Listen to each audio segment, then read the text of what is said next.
I have one light working and one light not working. It's a tournament day, everybody. It's a tournament day. How can I tell? How can I tell I rebooted my machine and it's OMG? It's early in the morning because half my setup is only half my setup is working. Oh You have converted to the dark side. There we go. All right, let's let it wake up. Let it reconnect. The joy of doing everything by Wi-Fi, Zath. Well, good morning, my friend. How are you? Good morning.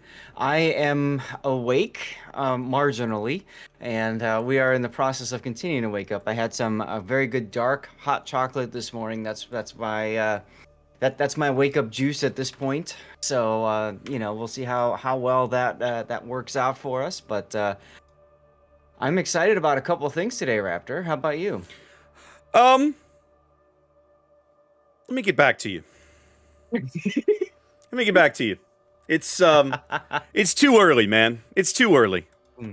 And I'm having to install software updates in the middle of a stream, which always works out well, Zath. Always. What could possibly go wrong? Are you talking about Windows updates, sir? No, I did that already. Okay. I did that about a half hour ago. This is oh, your Elgato light control software needs to update. I'm like, really? You couldn't have done this yesterday?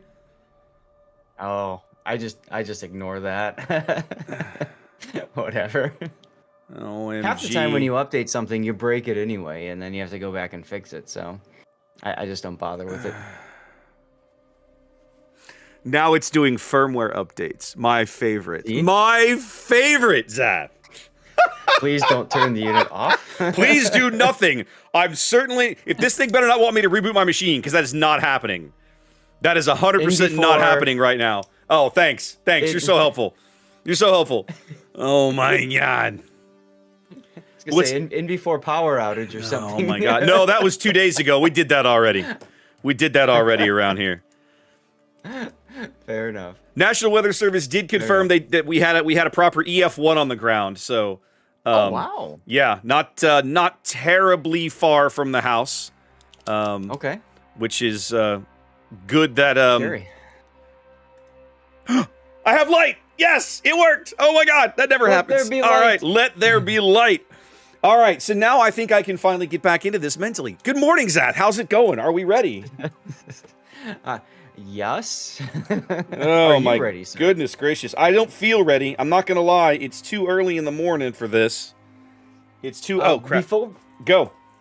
Before we get into the match itself, can we talk a little bit about drops today and tomorrow? I feel like I feel like we should. I mean, the drops this weekend are significantly better, and that's what folks want to hear about. So let's tell them. Yeah. So a quick reminder to everybody, whether you're watching Raptor stream, my stream, anybody else's stream, you have to watch for 90 minutes to get your Warship Masters Day 1, Weekend 2, Day 1 drop. Now, the commander is just a regular commander, I believe, so who cares? The big thing is you get the paid actor flag. Tomorrow, same deal, but this time tomorrow you get sexy boosters, you get the Warship Masters flag, and most importantly, you get that St. Vincent perma camo, which is sexy as F. So you definitely want to get that. What I've been telling people is treat today like a dry rehearsal, like a dress rehearsal, dry run. Make sure it all works properly. Start your drop. Check back about 15 minutes later. Make sure that you have progress showing in your inventory. If you don't, you got to figure out what it is. Twitch is sometimes super sensitive to having too many streams up. You may need to close all your streams, sit there, do nothing for about 5 minutes, and start it back up again on one channel and one channel only. Make sure you get your drops going. Once that's done, you can open up some other channels. Do not touch the channel that gets you the drops, and you should be golden. Now, I will be streaming after the tournament, as always, to try to help people get their drops, but last weekend, I saw so many people belly aching. I'm at 48%, I'm at 80%, I'm at 69%, I'm at 96%, and the drop stopped. You have to, if you really want this camo tomorrow, you got to make it a point to be starting the stream at the start, like now. We'll talk about this again halfway through the stream, just to remind people too. In my opinion, it's that important. Okay, it's a free perma camo. It's sexy, and there's no idea, no telling how you're gonna get this. Besides, just like the space shuttle camo from COTS, we haven't seen that back again as a possibility to earn. So, do everything you can, get that drop. There you go. Okay. Good information, and thank you for doing that while I was getting my mods pinged away, squared away for doing giveaways. Speaking I of, figured as much. yep. No, speaking of, guys, today we're both going to be doing a variety of giveaways on our various channels. I have a whole bunch of that we have been given some codes for the day by Wargaming, and then personally for myself, I have a tremendous backlog of community contributor codes that I'm still working through. So in between every single game of the day, over on my Discord, there will be a giveaway of some kind. My mods are handling all of that. If you win, the bot will ping you. They'll message. It'll all happen on Discord. I am not doing giveaways in Twitch chat anymore.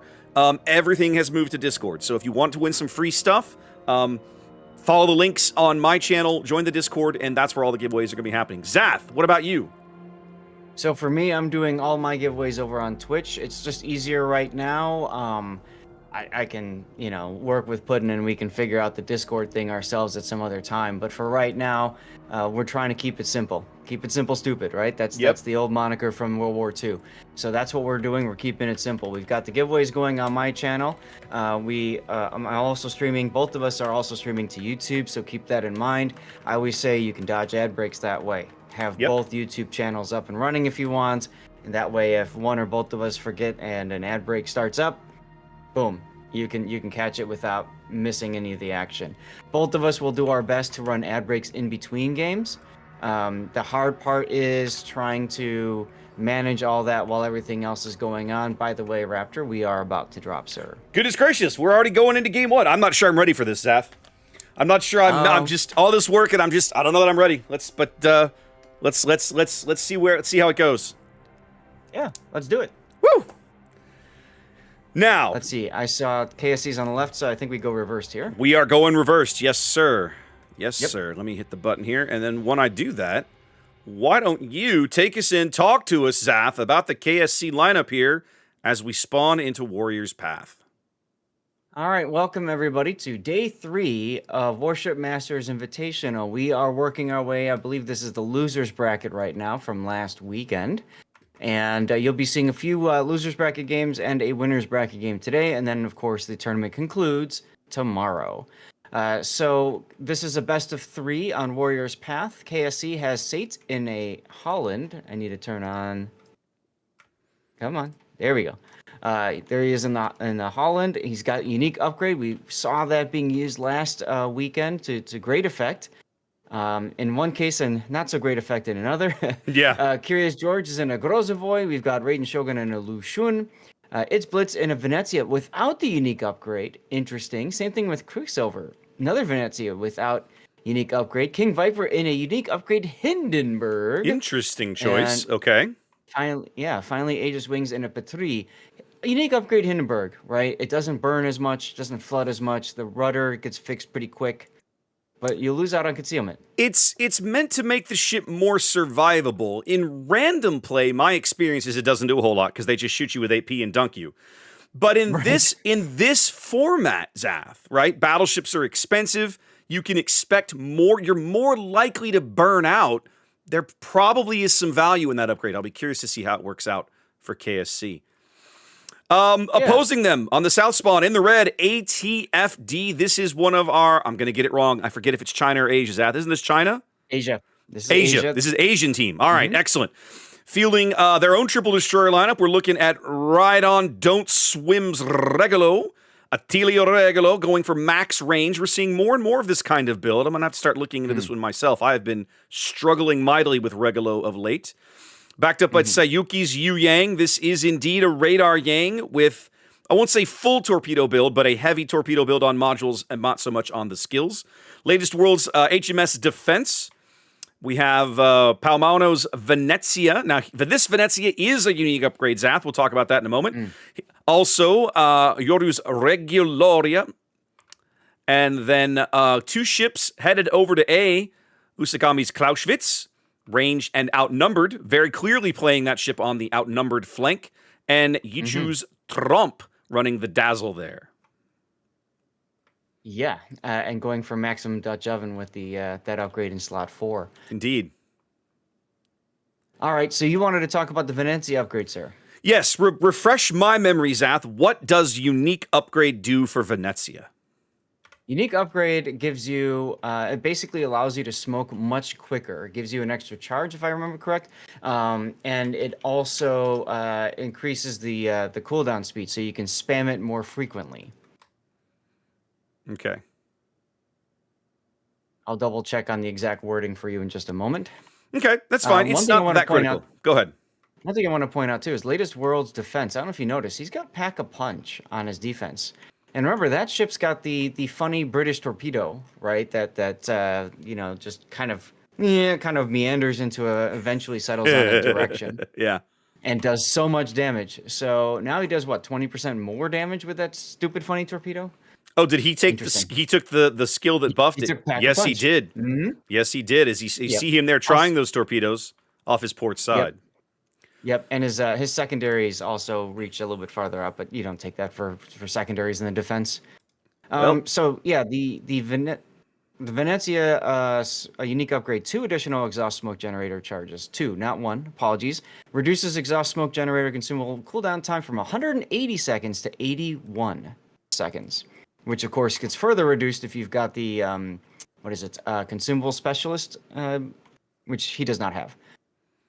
But yeah, I mean, look at that. 5 charges, and that's in place of the concealment module. Yeah.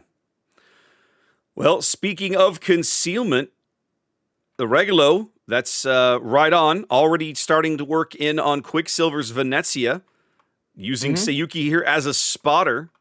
King Viper's Hindenburg playing much closer into the B cap. They're using the Venezia kind of as I would say a stalking horse, but that's not correct. More like bait, I suppose, really. As now the Regia Loria opens up with his SAP in the back. Yeah, and that can really hurt. It can add up in a hurry. He doesn't get much out of that salvo. You can see a lot of those shells ricocheting off Venezia's deck. I cannot remember Venezia's deck armor off the top of my head, Zath, but it's obviously enough that some of this SAP is not that effective. At least the small caliber SAP out of the destroyer over there. Right. Quicksilver now using his Inky, trying to kite on in, and it looks like they're trying to pull the Regulo, Yu Yang, and them up into a crossfire with Aegis Wings Patrie, who just took a big hit there from the Loria. Yeah, solid salvo, sneaking it through the island there, about 15K. Mm-hmm. Well, now that superstructure is saturated. Yep. It took some damage there. Sayuki in the background doesn't know. He doesn't know that there's a Yu Yang looking right at him. No, he doesn't. Now, those torpedoes, Zath, we were having this conversation last weekend, right? I was reminded that torpedo detection off of hydro is different than ship detection. So correct. Even though those deep water torpedoes are well within inside the hydro bubble, they may not necessarily get picked up. Although I'm seeing Aegis maneuver, obviously either he has an inkling or somebody's figuring out something there. We'll see. Well, his whole position was to get into a kite away, which is what he's doing. Yep. The Yu Yang, Tsuyuki, also has radiolocation. So if these guys, Quicksilver, I'm sure, and Aegis are communicating and saying, hey, you know, I'm located. Okay, now I'm located. All right, where's this person going to be then? Look at this. Kind of triangulate that location. Look at this torpedo. Oh, he only takes one. Almost snuck through it all. Well done. Mm-hmm. So obviously, the big ATFB push coming up the 8-9 line here as KSC reacts. They leave the Holland, the Venezia behind to hold A, bringing everybody back over. Remember, they don't have any radar in this lineup. They have no way to spot Sayuki's Yang once he's in the cap. So I want to point out something, too. KSC grabbed the A cap while we were talking about what's going on the other side. Blitz went in with this smoke and just took it for free. Yep. And now they just have to hold it. So that's a good positioning for them as Latest World is forced to go forward in his defense. He might take a Lushun torpedo here. Looks like he's going to take at least one of these, maybe? No, he found a way through. Nope. Well, they got one deep water torp. They got one deep water torp into King Viper's bow as ATFD does pick up the cap here. Sayuki's Yang, the only radar ship in the game, now using his radar to pick up Raiden's Lushun on the far side, as the Regia Loria and defense salvos come in on the Lushun. Time to pop that heel. Remember, Lucian's got that slow ticking heal that lasts forever. So as soon as you start taking hits, you want to pop that heal button. Yep. Radar expiring. Shogun taking a little bit of damage there, but nothing catastrophic. No, he'll be okay. They reset one of his torpedo tubes briefly, I think, but it's still in action. He didn't lose it. As now Curious George's Grozovoy also coming in to help speed up this cap. Remember, guys, 2 ships means that the cap will occur just that much quicker.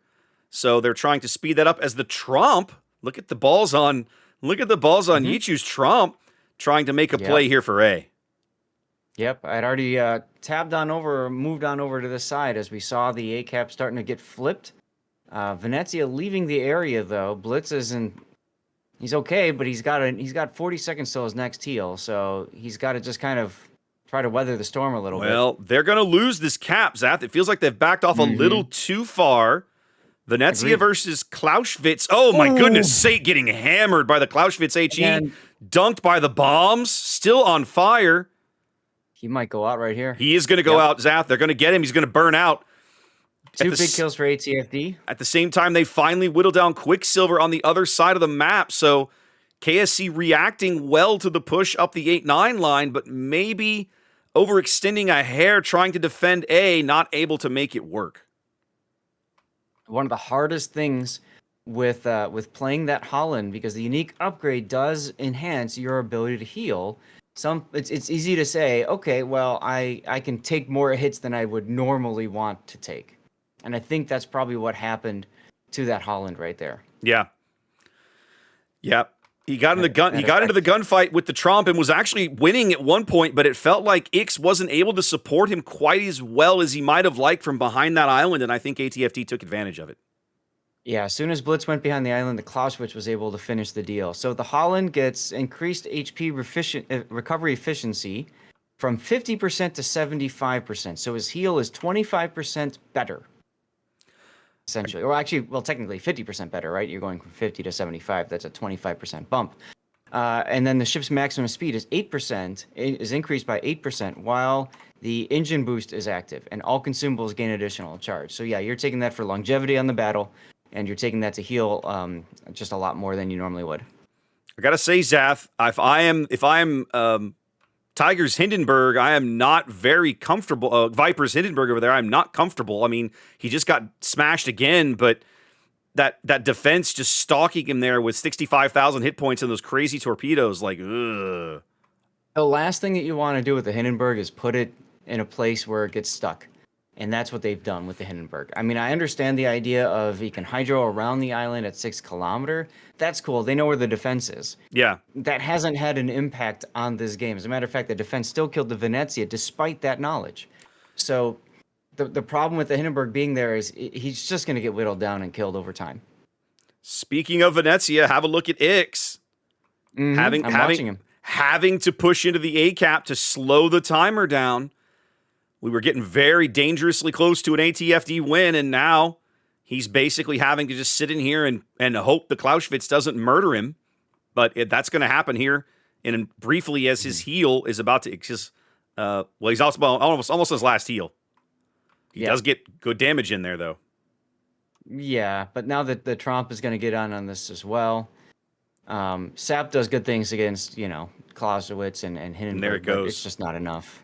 Nope. It was kind of a last-ditch play there as the defense torpedoes do come around and claim Vipers. Actually, the shells get him. The torpedoes, I think, just forced him into maneuver.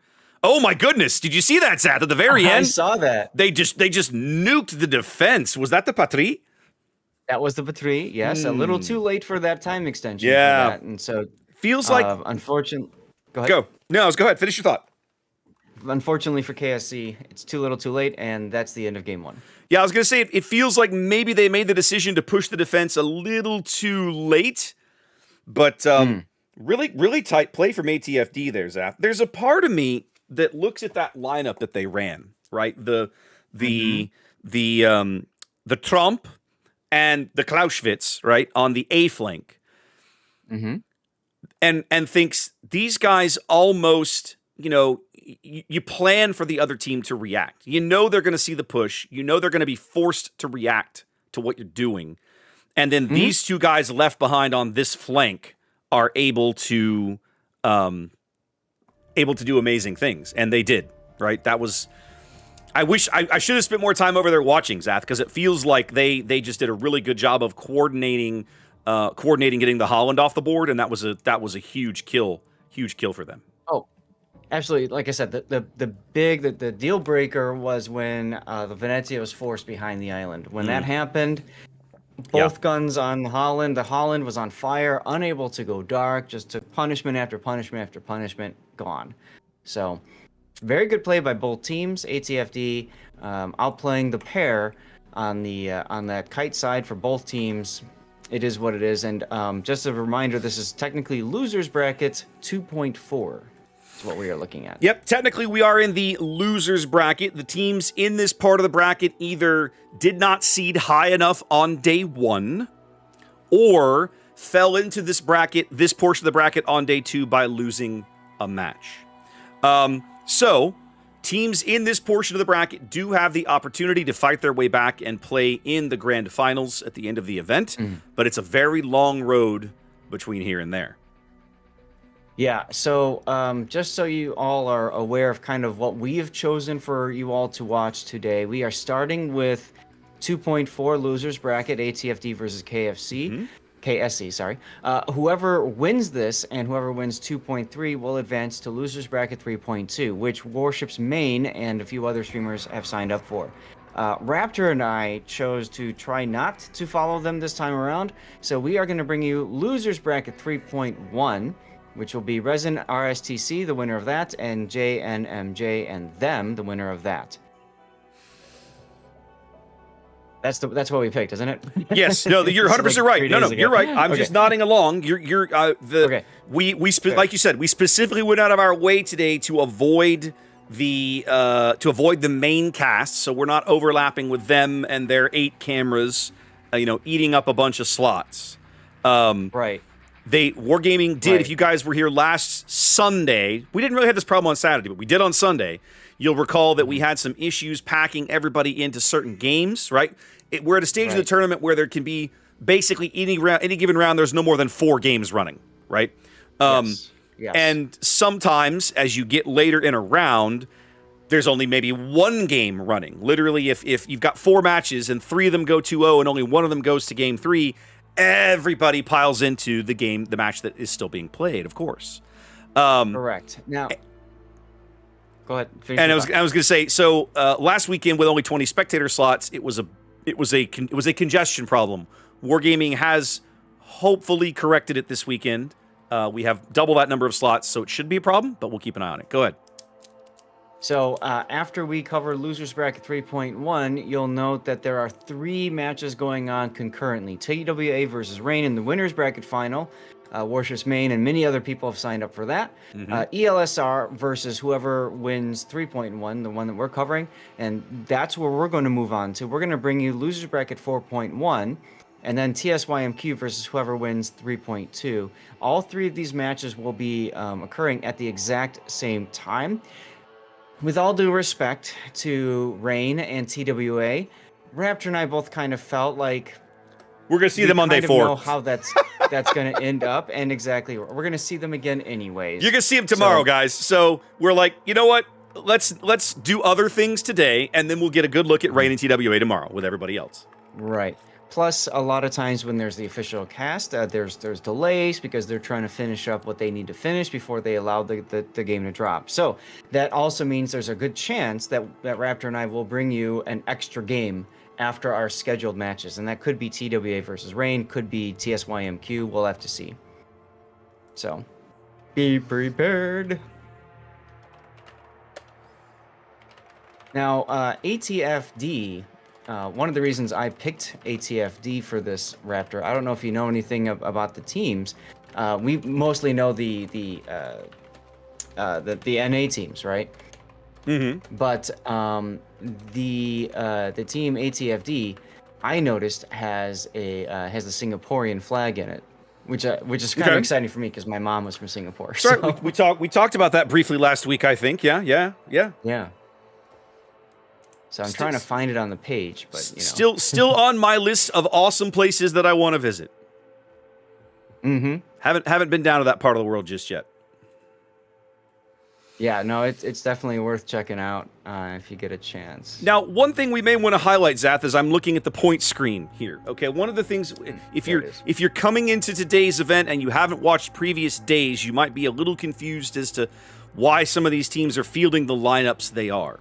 The way that Warship Masters is configured, the way the rule set is written, every Tier 10 and Super ship in World of Warships is available to be chosen. Each of those ships is assigned a point value. These point values are based on a variety of factors: the utility of the ship, the class of the ship, its perceived usefulness in a team comp, and that sort of thing. Okay, and then teams may field no more than 100 points worth of ships in their lineup. That's the limit. You have 7 ships. You have to be at 100 points or below in the lineup you field. So in the heads-up display in the game, you'll see point values besides each of the ships, and those point values sort of represent like I said, the perceived or the assigned value of that ship. We'll talk more about flagships in a minute. There is an additional rule in this tournament about flagships, but since we're dropping into Game 2, let's get to that in just a moment. That might be more important, I agree. We might want to talk about it in the game now that I'm looking and seeing that KSC has taken a flagship.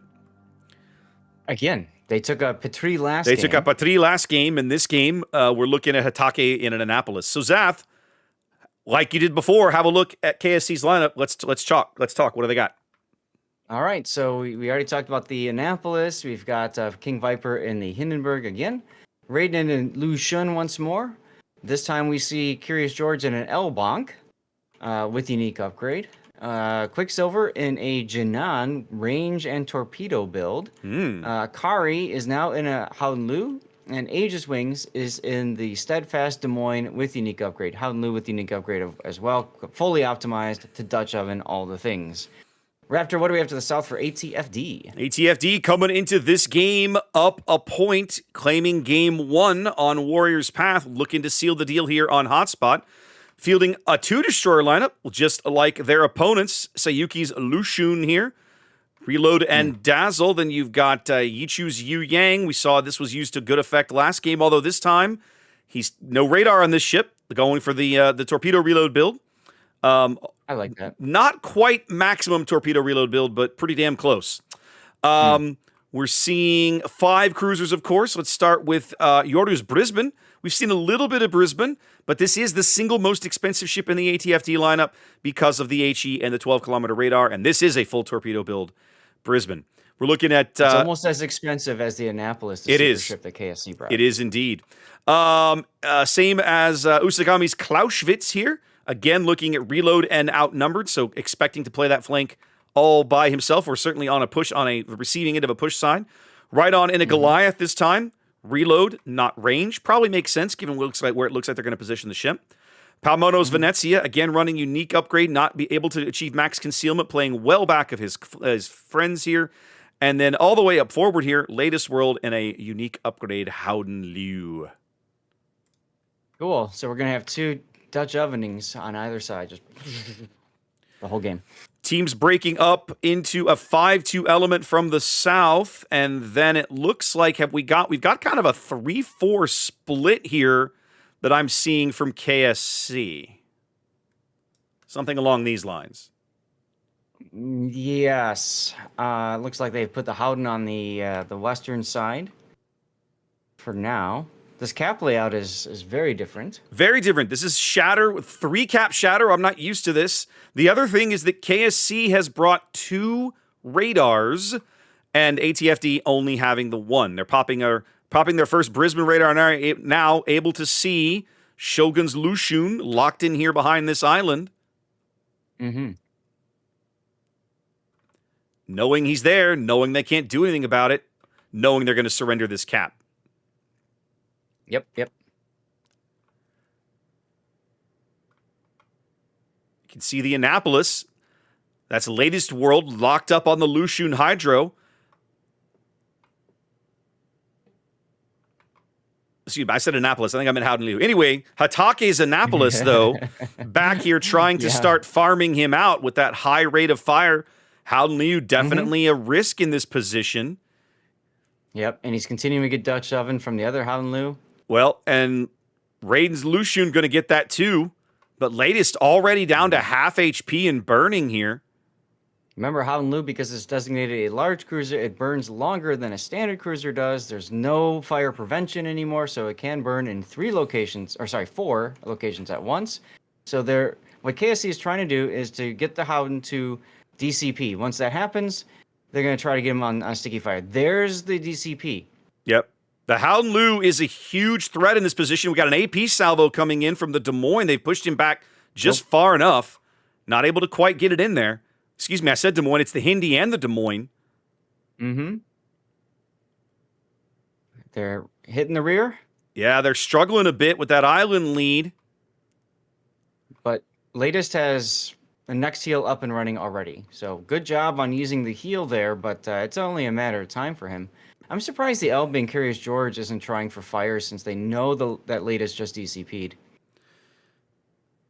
Oh, decent hit there on Hatake's Annapolis. Yeah, the Annapolis is definitely getting chewed up. They know the value of that target. He's got some good island cover from the 4 ships south of them now. If KSC can focus out this Howden Liu, Zath, and it looks like it's going to be possible, I think Hatake is going to spend a huge chunk of his game running for his life because they can't hold back this push, I think, on this side of the map. Yeah, well, and that's why I was thinking HE from the Elbing, just get the fire going. Instead, he's going for his, unique upgrade boosted AP salvos, which, I mean, they're not going to do much with the kind of angle that he's presented. There we go. There's the 2 fires, and that will do it. Latest World is going to be the first casualty of this game. Yep, Howden Liu should go out here for ATFD. A really good job by Hatake to seal this deal. Wait. He's healing in DCPs in 2 seconds. I might have spoken. No, he did not gonna quite make it. Close, but not quite gonna make it. Now that's a huge kill for KSC from a couple of reasons, right? The Hydro there was keeping Raiden locked in place. He wasn't able to escape that position without being spotted. Now he is free to move if he wishes. Yes, exactly. So that's huge, and he needs that freedom right now, right? Because you've got a Venezia, a Yu Yang Lucian, and Brizzy all like just salivating. Yep, the Brisbane radar going up. They want to see where Hatake is. Hatake's got his guns looking for the Venezia. Here comes the SAP. Not amazing. Mm-hmm. Hatake's starting in with the HE. The Venezia is not likely to give him a good angle here, but the HE can do amazing things at this reload speed. Look how quickly Palmono's going down. And now Palmono turns out. We get the funny button out of the Annapolis. Oh, funny button. Oh, big hits on Palmono. Now Hatake down to 6K. His next heal is still 60 seconds away. It's a minute away. He's gone. They're going to be able to kill him, Zath, but man, did they get value out of this ship. Yeah, they did get value. My concern, though, is that I don't understand why Curious George didn't try to smoke him earlier when he had the opportunity. They were right next to each other.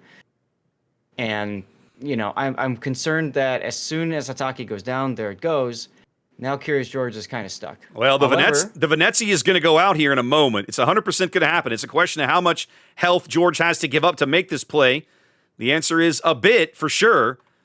Good chunk, yeah. But Palmono went broadside to fire off those torpedoes, and he paid dearly for that. He did. He took some Citadels up forward to that Elbing AP. As KSC now out to a 1-ship lead, over 300 points and ticking here in Game 2, a game that they need if they're going to stay in this match. Usagami's Clausewitz making a play, Zath. Yep. For those of you who don't know the Elbing's unique upgrade, it gives 12% to maximum ship speed while engine boost is active. You get 6% to reload for main battery. This is slot 6, so that's less than if you went main battery mod. But you do get 100% main battery traverse speed. Well, Usagami does succeed in knocking out King Viper, but I think it may yet still cost him his ship. He's going to try to duck behind the island here, but the Des Moines is not going to let it happen. Aegis getting the kill there.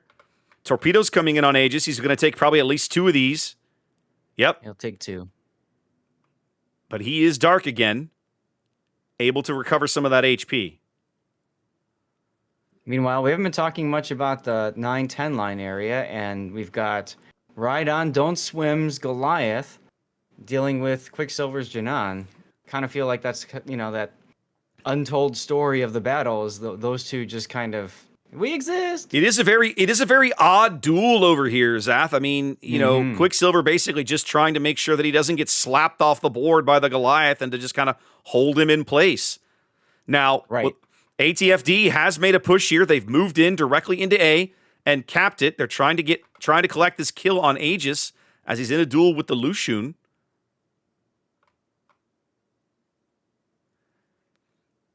Take a look at Curious George on the one line. He's fixing to charge. What? This is actually an engagement that the Spa Cruisers are really good at, Zath. He ought to be able to murder Yichu without taking a significant amount of damage. It's going to depend on whether or not, I was going to say, whether or not Yichu loads the HE and loads the AP, and he does. But even now, George just has to give him a little bit of an angle, and this Yu Yang can't hurt him with torpedoes. He can't really hurt him with HE, Zath. He has to rely on the AP. Right. Now, Albing's got a pretty large turning radius, and his problem is he's showing a little bit too much that's allowing the AP shells to dig in, and he's going to go down here, I think. I think he probably is, because now the HE into the superstructure's enough. Right there ought to do it. Yep. I like the play, Zath. AP, baby. I like the play. Now, the Howden Liu, that's Akari. Looks like he's going to take some torpedoes. He's beached himself here, trying to dodge some of them. Actually, no. He's going to find a way through all of them if he can reverse even just a little bit, and he's got it. Wow. That's impressive with all that those is torpedoes. Impressive with the cross-torping. Aegis is Des Moines crawling right up Sayuki's stern here. KSC smelling blood in the water. I think they realize how close they are to wiping ATFD off this side of the map. They're going to get Sayuki here in the next salvo or two. Brisbane single-fire torques coming in now for Akari. Those, on the other hand, are not going to miss, and Akari will go down.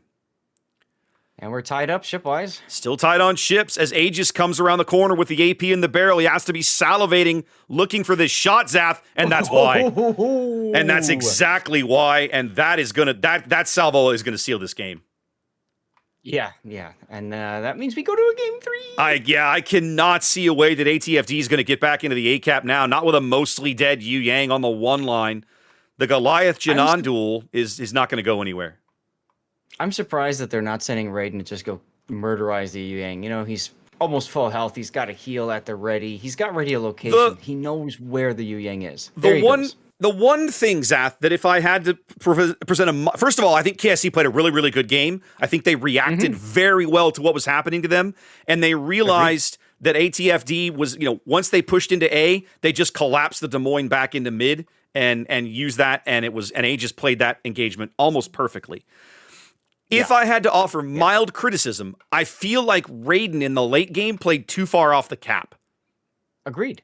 I would have really liked to have seen him helping his Elbing buddy instead of letting it be a 1v1. Yeah. He was close enough to be able to help. And you heard my comment earlier about the Elbing smoking the Des Moines. Those are my two criticisms from what I saw. Yeah. Mild criticisms, as you right. I mean, obviously it worked. And they used the Annapolis Ath. They got tremendous value out of it. The Annapolis almost 1v1'd the Howden Liu almost by himself completely, which is impressive when you get right down to it. Like, that's not easy what he did.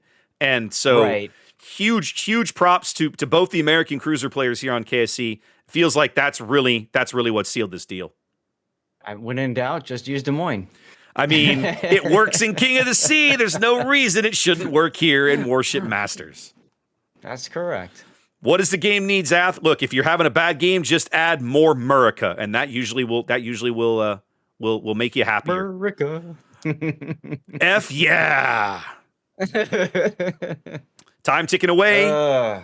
Aegis may actually go down here after the point, but it doesn't matter. Time ticks over. They're going to get the kill on right on, and that is the game. So KSC ties things up at a game of pop. Love it. Absolutely love it. Great that was game. Fun. That was fun to watch the kind of the theaters of action go back and forth. Mm-hmm.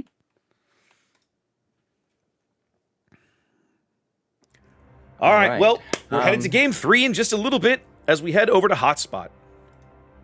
You got it. I'm gonna go hit the head for a minute, just so we're ready in case we need to run after Absolutely, this game. absolutely. Do me a favor, Zath, before you walk away, put up the flagship screen, and I'm going to explain that one while you're gone. All right, let's do it. All right.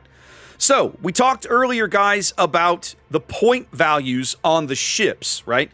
The other mechanic that is somewhat unique to Warship Masters International is the idea of flagships.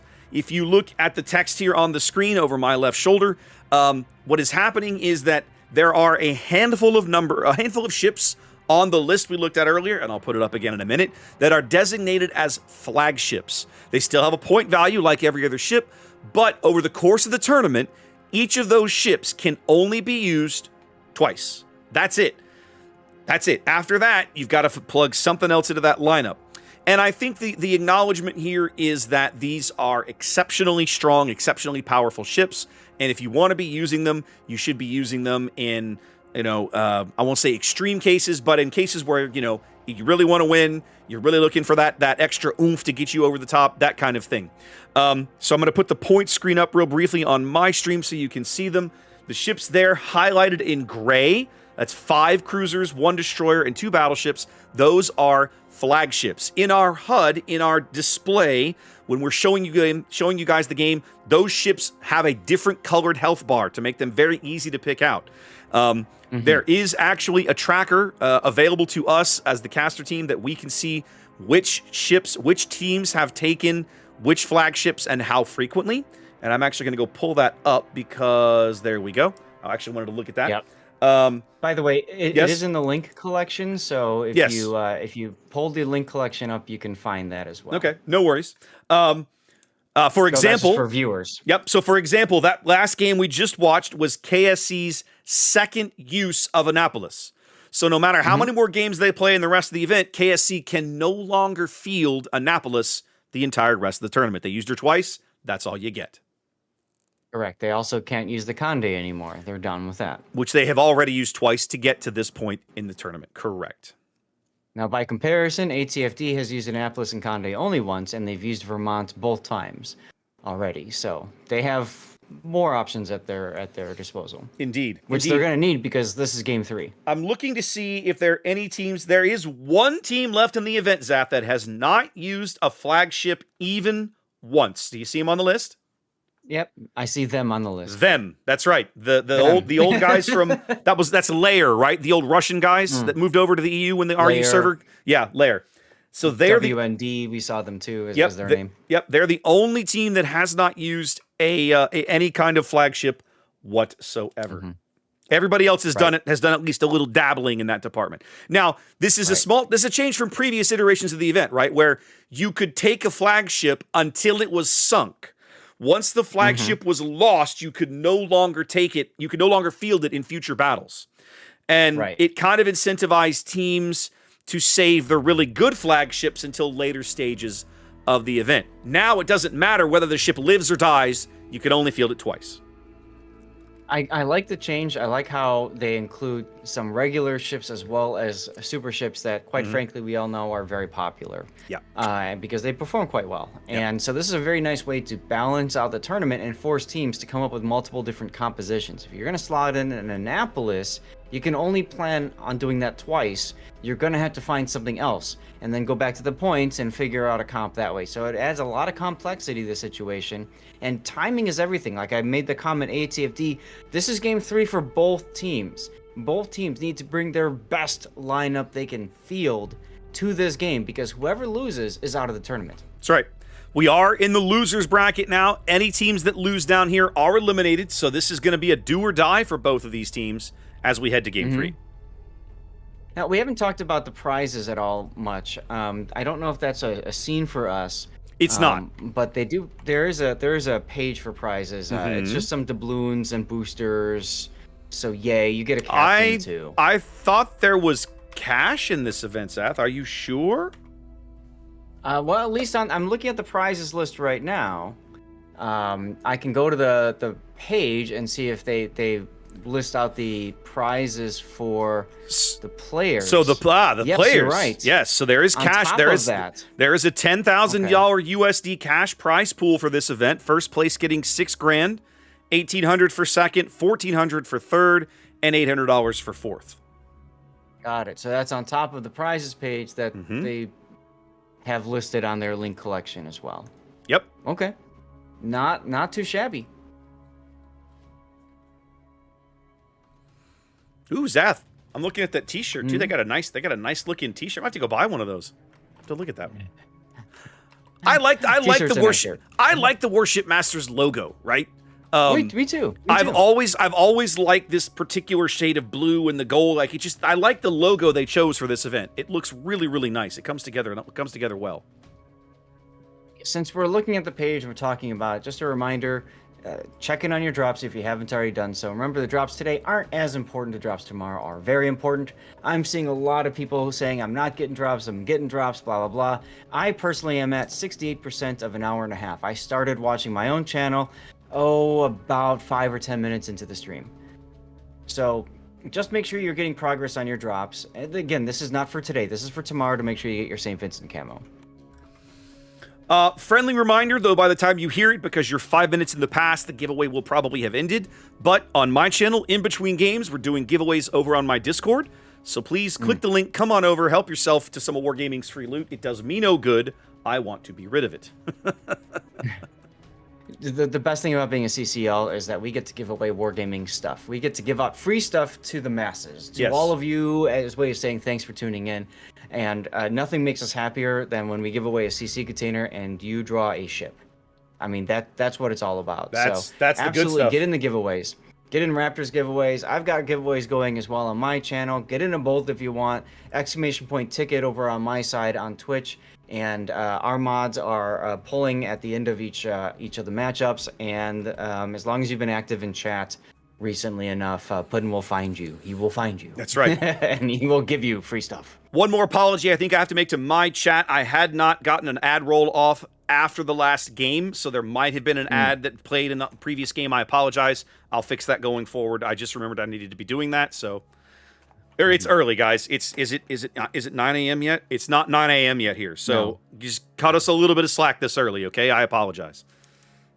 Yeah, and remember, in instances where that happens, just open up the YouTube page if you want to catch the same exact streamer, myself or Raptor. Just open up our respective YouTube. I mean, it's like literally youtube.com/SeaRaptor, youtube.com/Lord Zath. I mean, come on. It's pretty easy. Pretty easy to do. Actually, yeah, that's right. That'll do it. Yeah. Yep, pull up the live stream. Boom, you're right there back in the action, and you're not missing out on stuff while the ad is ticking. Guys, when ads are running on either of our channels, you're supporting us, okay? You're supporting us because we get 55% of essentially the ad revenue that Twitch generates from you watching that ad. Might not seem like much, but it does add up, so very much appreciated if you're sitting through me, sitting through Raptor, through ad breaks. Very much appreciate you guys for that. And, did they just drop? No, they did not. No. Okay, because it's game 3, my guess is they're trying to hold to see if anybody else is going to come in. It looks like they're rating up. There might be another game 3 on the horizon. We'll find out. Now, that's one thing I haven't gone to look at, Zath.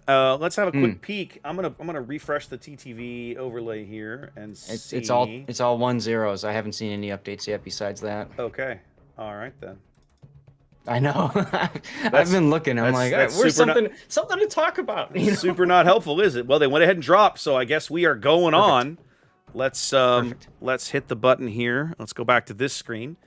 We're not going to Shatter. I've got that wrong. Hold on. As we head to Hotspot. Hotspot, indeed. All right, we're going to Hotspot. Still using the reversed. You got it. All right, South. One more time with feeling. Talk to me about the KSC lineup here as we head into this decisive game 3 on Hotspot. Raptor, I get the feeling that KSC was watching some of the Chinese battles that you missed on Saturday. Oh my! Made in German. Anyway, man, this is gonna be interesting. Go ahead. So KSC is bringing with them Quicksilver in a Hindenburg, Raiden again in that Lu Xun, King Viper in another Hindenburg, Hatake in a Clausewitz, Aegis Wings in a Clausewitz, Warped Chaos in a Moskva saying, nope, I'm not taking a Clausewitz, and Blitz in a Clausewitz. Is it German? Yes, we want it. If it's essentially the German, KSC yes, lineup. this match could just be called Superior German Engineering, Zath. We'll see how it plays out for them, because the battleship that ATFD has chosen is, frankly, in my experience, Hindenburg's bloody kryptonite. That is Republique. Those 431 millimeter guns are one of the reasons that I kind of quit playing Hindenburg so many moons ago, is because they would just pin you from just about any angle. Dear God, it was irritating. Now, the good news is, with that much HE coming in, they might be able to burn this Republique down. So we'll see how it goes. It's a 2-destroyer lineup here for ATFD. Yuchi's coming back in with the Trump, same build we've seen before. Sayuki now in a Grozovoy, headed for the 10 line, backed up by Rhydon in a Novosibirsk. This is a flagship option there. You see in the gold bar, running. He's running top grade gunner. Backed up kind of by latest world's Colbert here. We've seen Colbert on this map quite a bit.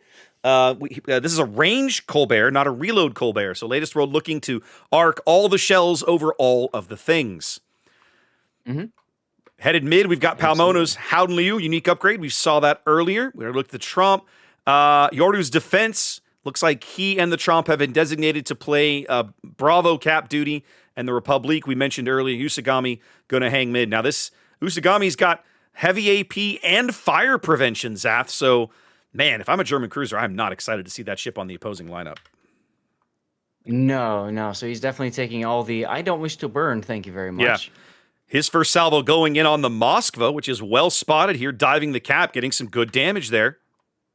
The bigger issue is the Howden Liu sitting right there, almost perfectly set up for these Dutch ovenings. You know what, Zath, as I'm looking at this, I'm just realizing that, there comes the Novosibirsk radar. They can see now a huge chunk of the KSC fleet. They've got a pretty good idea of what they're up against. I like this idea, though, of just, we're going to go in and we're going to bully whatever. It almost feels like, back in the day of like all Des Moines comps and stuff, just full DPM and go. This many Clausewitzes and Zath ought to make an absolute hash of this Howden Liu. If he lives more than 60 seconds right here, I'm going to be shocked. Now, he does have his DCP available, and with the Novosibirsk coming in on the side, it's going to force the Clausewitz to start breaking up. You can see that happening already, as you're going to have to make that difficult decision of who do you angle against. But DCP has been used. Pamono is out in moments, and now they can angle to one target. He lasted 28 seconds by my count from the time when I said something. Spreadsheet says he's having fun. Indeed. Well, now with all that, KSC up a ship here, but a little slow to get onto the A cap for whatever reason. Quicksilver's Hindenburg now just arriving. Looks like he went the long way around to make sure he didn't get spotted. Correct. And they dove Lucian into the middle so they can get that extra spotting. They wanted to know what the Republique is going to do. And frankly, if there's a defensor, Novosibirsk, with its really poor concealment, they wanted to catch that too. Now, have a look at Aegis's Clausewitz. Is he going to keep moving, or is he going to hold up that? I'm curious. He's holding up. It's best if the three Clausewitzes reform and push together. So my guess is, he's going to slow down and wait. And he doesn't want to get punched in the face either by the Repub. They've done a really good job of whittling away the health on this Novosibirsk as well, Zath, down under half HP, ticking his first heal back there.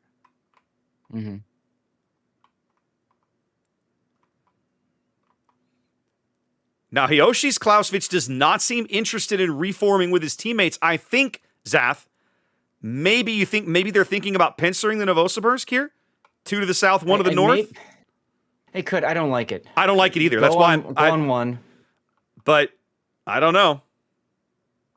We'll find out. They have rock solid control of sea. There's just no way for any of these ships to get in there, any of the ATFT ships to get into that cap. Right. Now, you've got King Viper with the long-range arcing shots over on the Novosibirsk, and obviously, the German HE doesn't really care about, deck armor because it's got 1/4 HE pen, and it will pen 50 millimeters of armor. But, I feel like Hatake's in a position now he's going to have to stop. Yeah. He's just going to get chewed up by the Colbert and possibly Grozvoy torpedoes. Yeah, Hatake is going to get chewed up here. I think they're going to lose him at some point. I think they moved up to try to keep the Novosibirsk on Hydro to try to secure that kill. And now I think having done that, they're going to lose Hatake. Right, and King Viper's even leaving. I just, what? Now, Hatake is going to dodge the torpedoes, but that is a whole lot of Colbert pain coming in still. Right. Meanwhile, Usamagumi's Repub is just salivating at these two Clausewitches that are starting to show themselves. Hatake trying to get back into cover, but I don't know where he's going to go. They're starting to try and get the focus fire on Usagami. If they can get the Republique off the board, Zath, I feel like they're going to be in a really good spot, even if they lose Hatake. Hatake is now dark. He is dark, and his heal's available in 30-odd seconds. Nope, he's visible again. Blitz now getting punched in the face. I think he took a torpedo there, or was that a shell? I couldn't tell. No, that was a shell. That was a shell. It definitely took a Repub salvo right there. As now he's going to take some Tromp bombs. And here's where having a third Clausewitz would have meant dead Republic already. Yeah, Hatake is going to go down here in just a moment. He's locked up on the Novosibirsk Hydro. There he goes. ATFD climbing back into the game with a kill. They might yet get Ix. They're desperately trying to farm out this Republique before it happens. But Usagami's still in the game. You almost get the sense, Seth, that maybe KSC pushed a little too far too quickly. Well, yeah, and like I said, they said, do we want to go for Republic or do we want to go for Novosibirsk? Well, and the they are going to came up. Why not both? They are going to trade for the Republic. That's not a bad trade in my opinion, because that getting the Repub off the board really frees up Ix's Clausewitz and Warp's Moskva. Yes, it does, but you still have the Novosibirsk where it is. King Viper dove down to try to get those shots, but he's paying dearly for it. They're going to lose Viper now. That's exactly right. So he's in a 3-on-1 place on the firing line. Yeah, he's in a 3-on-1. So it's just kind of a feels bad moment now, as Rydon just moves forward a little bit. With that said, Yuchi made a bit of an error back here. He grounded himself on this island, and he's going to pay the price for it. He's having to reverse. He's going to go out right here. So KSC back up a ship as Quicksilver's Hindenburg has slowly, steadily pushed down the 3 line, trading bloody blows with Yori's defense. And sooner or later, they're going to be able to rotate somebody into that B cap. Yep. There goes the Hindenburg. There goes King Viper on the 9 line. So here's the problem that the Clausewitzes are going to face. Well, there's only one left. Yeah. That's your problem. That's your problem.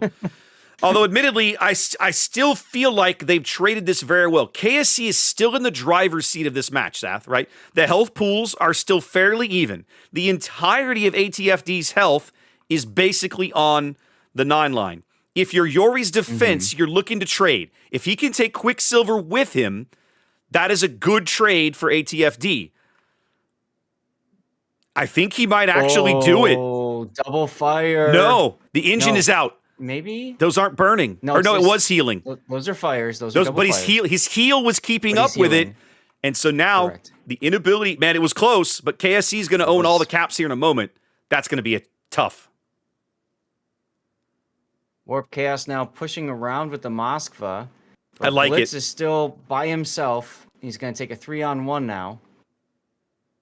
He needs to get behind the island to his right. He does. ATFD has to try and make this play. They have to sell the farm to try to get this kill to stay in the game. They're 60 seconds from a loss here at an elimination game in Game 3.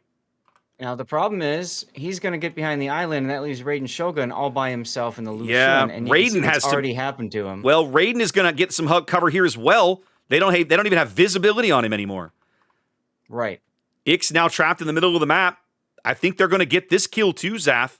I really do. I think they're going to get both, frankly. There's going to be a time extension as they get Blitz. I'm not convinced they're going to get Raiden. They're going to get Blitz. I'm not convinced they're going to get Raiden. We'll see how it goes. Blitz now going up on Blitz. Makes it to a heal. But not enough. Warped Chaos now repositioning, trying to hopefully catch the Novosibirsk, who he's got locked up on Hydro for a bit longer, another 5 seconds or so. Now, if Shogun trades here, that's not a terrible play. But the Lucian Deepwater Torps means he's not going to trade. He does dodge the entire first salvo of Torps. And the second. Very good dodge. Well and done. The second. And he's got the AP going, Zath. Look at him murdering this Grozovoy broadside with AP. He's going to get it. To win.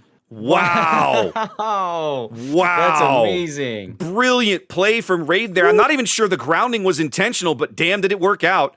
10 seconds here from a KSC win. That went from they've got a glimmer of hope to nyet. Absolutely not. Her hero play there from the KSC Lushun seals the deal here, Zath. They're staying alive in the loser's bracket. That's right. Buy that man a beer. Yeah. Buy him a case. He earned it. Damn, just that one engagement alone. Ooh, all right. Well, KSC advances. Yeah. And with that, ATFD is done for the tournament. Great showing by both teams. Absolutely. KSC with the reverse sweep, staying alive. Push my little fancy winner screen button to give them some props. Look at them go. Look at them go. That's nice to see. Well played, boys. Well played. Indeed, indeed. All right, let's get back All on. right. Them has advanced to, Resin RTSC is the only possibility for us, and they're probably in game 3 already. They're probably in the middle of the game. I suspect we are on a bit of a break here until the dust settles for our next scheduled match, which was... hang on a minute, I'm on the wrong screen. There we go. Didn't we pick LB1? LB3-1? Yeah. Yes, them versus... Okay. So we know it's definitely them versus whoever wins. No, whoever. Yeah, whoever wins RTSC versus Resin. Right, and they're probably, like you said, they're probably in game 3. They are. I just went and checked on both. Casting of that one? those. Mini is casting that one. Let's go have a quick peek and see where they're at. Twitch, Mini. All right, they have literally just started this game. Let's have yes, but they're already about to lose a Minotaur. Well, Yeah. and a Wooster. And a Jeez. Woosta going down, Woosta. baby. Yeah, they're 3 minutes in. So by the time we get this, I don't know, this game might be a bloodbath. Who knows? Yeah, ours certainly was. Ours was, but it was hella fun to watch, man. Mm-hmm. It was nice to see the German engineering work out and pay off, let's say. Oh, of course. All right. So we've got probably at least 5, if not almost 10 minutes, because they're going to have to not only finish the match, they're going to have to do pick bands and everything else. So we've definitely got a spell here that we're gonna have a bit of a break. So guys, it's early. Go grab a cup of coffee. Yeah, exactly. Go eat something. I'm probably gonna do the same. Just whatever you need to do. Self-care, very important on days like this. Yep. One of the things that is a unfortunate side effect of the narrowing of the field is that there are fewer and fewer teams. Generally, the gaps in between games tend to get a little longer because one match has to wait on the other one to resolve before all of the bookkeeping can go on and we get set up for the next match. So it does mean that the gaps in between games get a little larger, and there's nothing we can do, unfortunately. It's just a side effect of reality. That's correct. I'm still jazzed about that match, man. That was fun. That was they did not disappoint. No, that was great. That was great. KSC looked really rough in game 1, Zath. I mean, it's not like they played I don't feel like they played badly, but it felt like they definitely made some errors, and I think the shoe was kind of on the other foot in games 2 and 3. I think the Grozovoy engagement against the Lushun going badly there at the end of game 3, absolutely an unforced error. I still don't think KSC loses that game. But by extending the clock, you give yourself an opportunity to potentially force another error. Maybe pick up another kill, right? Rebellions are built on hope, Zath, right? So we just got to keep getting we take the next chance and the next chance and the next until we win or the chances are spent. And that's what you have to do in that situation. Game is over already. What? Resin RTSC is over already. Wow. Now, the reason that's important is because I'm watching this unfold on mini stream right now. Now I'm gonna go pull up mini stream again. Yeah, like he still has time. that fell apart in a hurry. Yeah, that's what I mean. I'm gonna go look this up. Hang on. Mini. RTSC won. So Resin is out of the tournament. RTSC versus KSC. Okay. Is what we will be bringing you guys. Now remember, both teams have to do pick bans and all that good stuff. So not KSC. Them versus RSTC. Yeah, you're right. Right. I forgot. We're flipping to the other part of the bracket. Correct. Apologies, y'all. Yep. Now I'm watching this, and Resin is down a ship early. They did lose Peyton's Wushta. Yes. But they're not, like, what is it? I guess maybe they just get pushed off these caps and aren't ever to really get back in. I don't know. Well, they're about to lose Ocean Man. I'm watching Ocean Man's Brisbane getting murdered. Yep. Swanning around in the middle of the map. Happens, Mad Dog's Yu Yang will be next. Yeah, they'll just turn and focus the Yang out because he'll be in a 4-on-1. Ocean Man. Ocean Man. I love saying that. Why do I love saying that so much, Seth? It's hilarious. And of course, that is Jake from State Farm, for those of you who don't know. Who used to be a Minotaur enjoyer with double rudder. Yeah, Minotaur fan, that one. Yeah, I can see. Okay. All right, well, we know now who we're facing off against. Going to be them, and RTSC will be our next game here. Those boys have got to go do map picks, etc., etc., etc., so it's going to be more than a few minutes. Let's get this button clicked, and then that button gives clicked. me an opportunity to turn on my my air conditioner in the room. Yeah. And of course, I'd very much like to know if that is bleeding through to the mic for you right now. I do not hear anything right now. Okay, perfect. Wave 3 for the win. It's a more directional, and we moved the AC unit to behind the mic on purpose. So that's great. Excellent. Yep, there goes Mad Dog. And yeah, that'll be a collapse. Yep, and I spent, you funny talk about moving stuff. I've been spending a lot of time down in the studio working on overlays and setup for the live tournament streams that I'm going to be doing for Star Wars Unlimited going forward. And that's been having to build. It's like building overlays from scratch. It's like, man, I haven't done this in a long time. Whew. That's a skill that has atrophied a little bit. Yep. Yeah, Eagle Lance's Colbert will be the next to go. Oh, RTSC brought in Incomparable. Huh. Did they now? I still think, I got to say, I think Incom in these small, in a 7v7 format, chip doesn't feel quite so bad when there's fewer people to shoot at it. Right. Sorry, turning on my fan. I'm taking off my sandals. Got up this morning and went out for some breakfast. Whole lot of places on this side of town still without power. Okay. So we... I probably would have gone to Chick-fil-A, brought back a big old vat of sweet tea and everything, but this morning I tried out a new little taco place that had been recommended to me by one of the vendors I met with a couple weeks ago, and turns out he was right. That place is pretty tasty. Cute and funny is the ref you're looking for. All right, let's go hop in the room. Get out of this room. Boop. So 3 of the 4 matches in the losers bracket this round went to game 3. That's actually pretty cool to see. Excellent. That's good. That's good. As a caster, you can't ask for more. Exactly. Classic is recommending a breakfast whiskey. We've had one, yes. What about second breakfast whiskey? I am absolutely down. Oh, man. Now, after this, it's funny. Go ahead. Yesterday, I was doing my speed run, and I was getting really tired, Oh, yeah. Streaming for a long time, long day.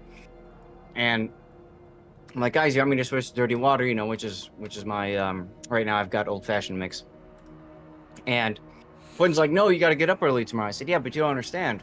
This stuff sustains me. I went and got some, and I'm back, baby. You know what I mean? It was good times. Anyway, go ahead, sir. What's up? I don't know. I forgot what I was going to say. It's not important now.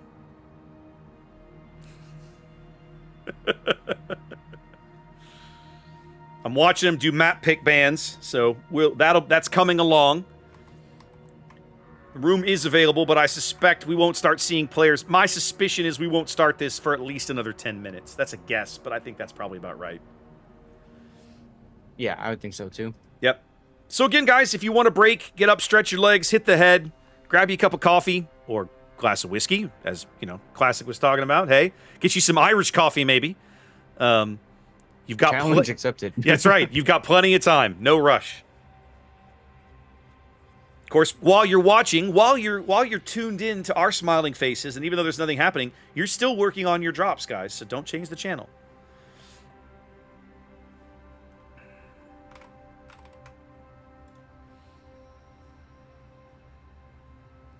Now, I know them is from EU. RSTC is China, yes? Isn't this the Chinese number one? They were Chinese. I'm not sure they were number one, but yeah, Okay. they are. Okay.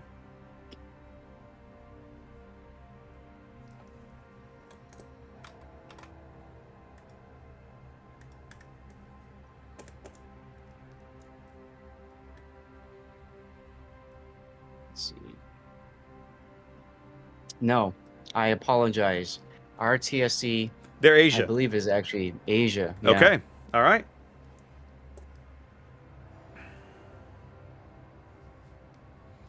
That reminds me, I should pull up the tournament page and have a peek. That makes it nice and easy to see who is still in and who is not.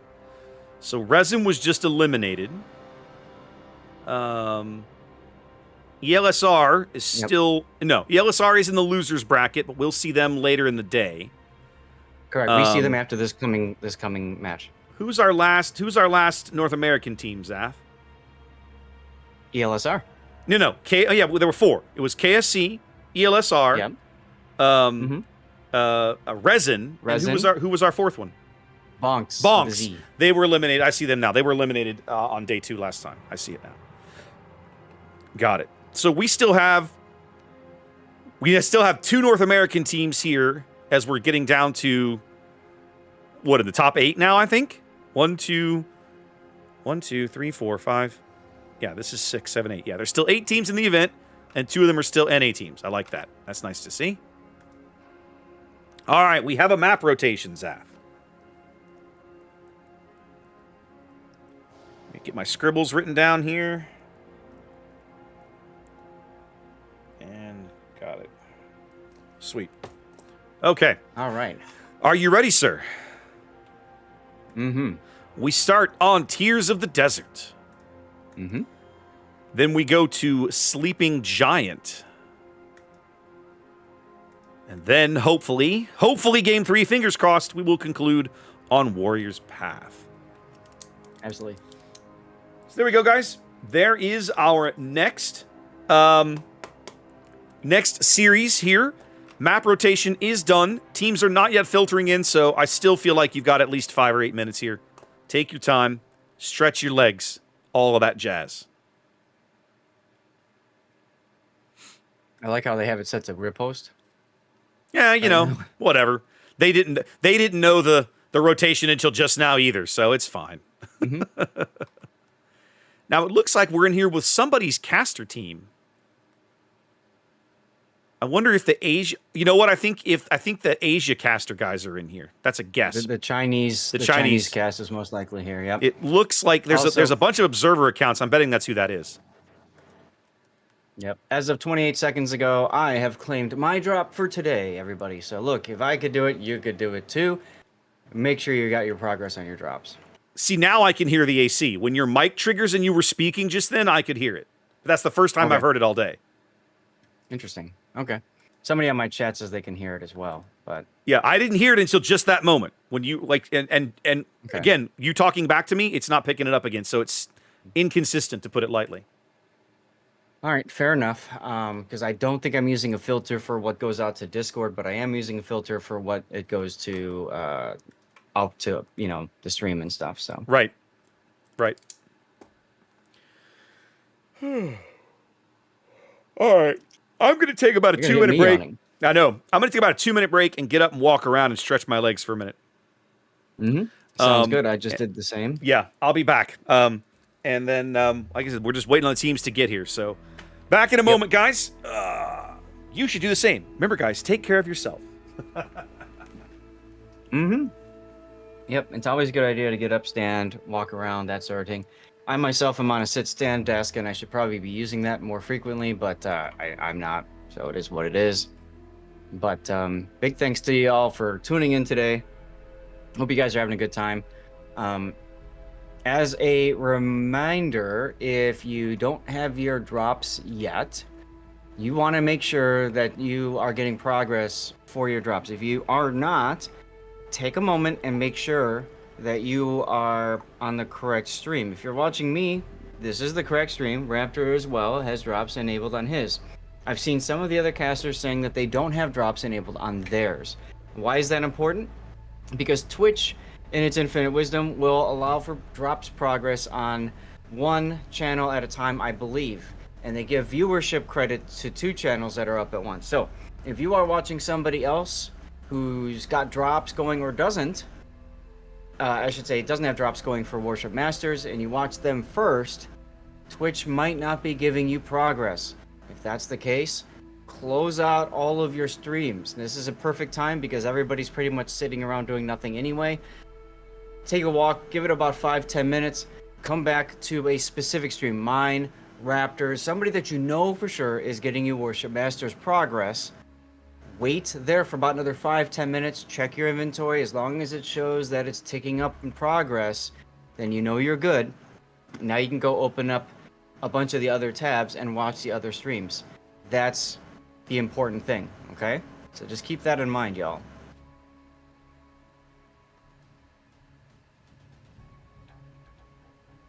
Aside from that, a reminder, we are only doing 3 matches today. That's what we've signed up for today. So we are bringing you them versus RSTC. The Wargaming Official will be bringing you KSC versus RBVOR, whoever wins that matchup. And then after this is completed, there will be 3 matches going on at once. Raptor and I will be continuing to ELSR versus whoever wins, them versus RSTC. Warships Official will be going to TWA versus Rain in the winner's bracket final.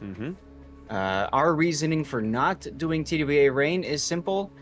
We've seen enough of them, and we will see more of them soon. We're gonna see them tomorrow, sooner or later. Like just because of where they are in the bracket. Because if Rain loses, they'll be knocked down to the losers bracket final. We'll see them play again tomorrow, and TWA we'll see again play tomorrow. Whoever loses, yes, exactly. Tomorrow, in the grand final. Tomorrow, guys, the cast could not be simpler. There are only 3 matches to be played, and they get played into sequential order. Right? It's literally that simple.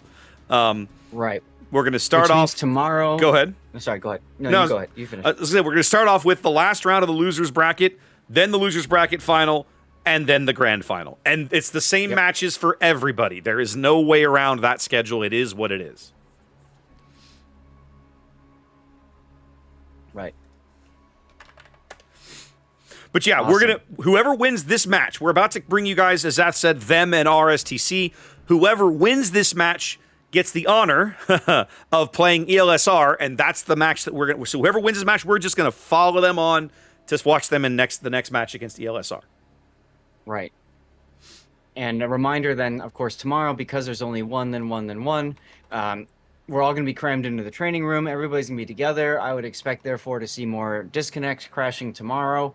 I would also expect to see more delays tomorrow, as it takes a while to get teams together, and the Warships Official cast has the power to say when to go tomorrow, for obvious reasons. They need to finish up what they're doing. So I wouldn't be surprised if tomorrow there's more downtime in between. Honestly, that's okay, because if that extends the timing, then that's more time for you all to get your drops. So pick your poison, you know? Yeah, pretty much. Right. I mean, at the end of the day, that's what it boils down to. Go ahead. Right. Speaking of drops, I have some people in my chat saying, okay, well, I got the mission for the commander. Yeah, it's a mission, guys. It's a mission for the commander, but there's no coal. The reason there's no coal is because it's a mystery drop, so you have to log into the game client and find out, did you get 2,000, 5,000, or 25,000 coal? 25,000 coal. Raptor, do you have a moment? Are you available to go to the Warships website? I suppose. Okay, since we have time, I'm on the webpage right now for Warship Masters, but I want to do a very important public service announcement for everybody else too. One of the things that I have given as feedback to Wargaming is that World of Warships is quickly becoming the thinking man's clicking game or browser game. It is a browser game. And if you do me a favor and you go to the combat mission calendar in update 13.4, which came out yesterday, everybody. Yeah. Combat mission calendar update 13.4. Scroll down, go past Ranked Clan and Brawls, go to World Heritage Day. There is an opt-in mission. Argentine Struggle for Independence, there's an opt-in mission. You can get one of these two patches. They've released them before. Go ahead. Oh, wait, okay, I see it now. Hold on. Yeah, so they've got the thing now where you go and you click on the little red fingers to get missions for stuff. Correct. Yeah. Correct. I watched stats going through this yesterday. Yes, it even tells you to click on it. There's a Memorial Day offer as well. There's Great Naval Battles mission.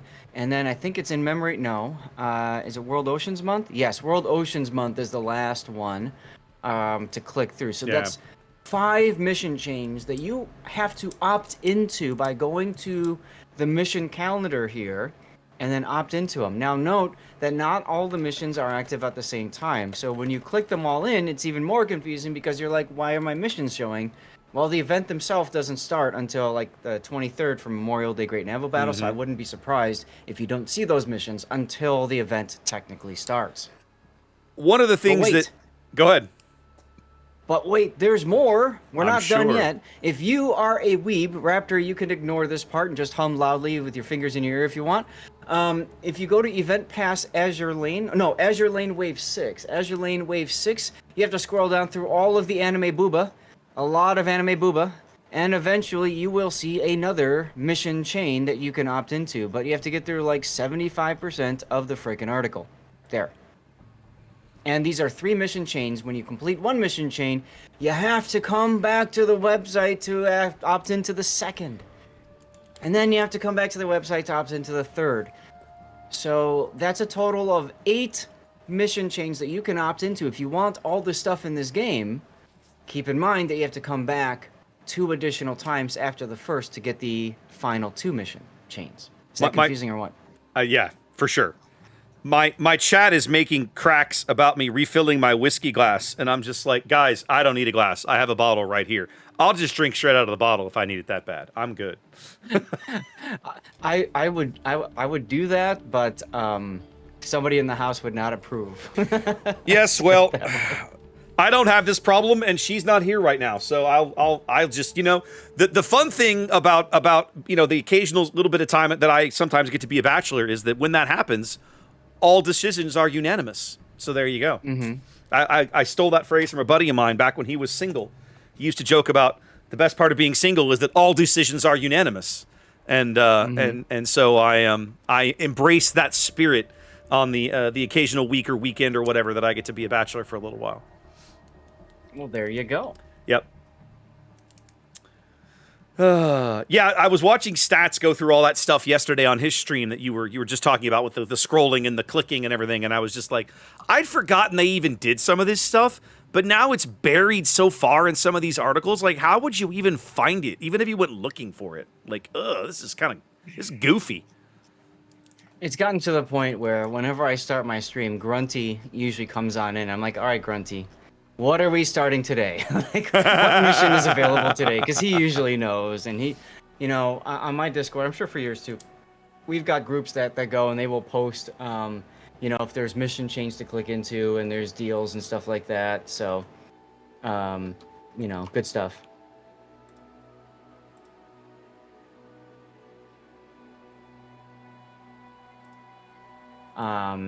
So yeah.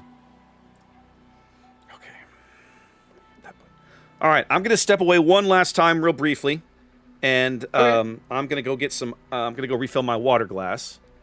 They have not told these guys what time we're starting yet. Hold on a minute. I want to see. No. Do we have? Surely we'll have a thread. We do have a thread. Yes, we do. Yeah, we are 5 minutes behind the scheduled starting time. But they haven't told these guys, get off your ass and let's go, boys. So, and they're not here yet. Them is here and ready to go. Right now, we're waiting on RSTC. I'll be right back. This shouldn't take long. Okay.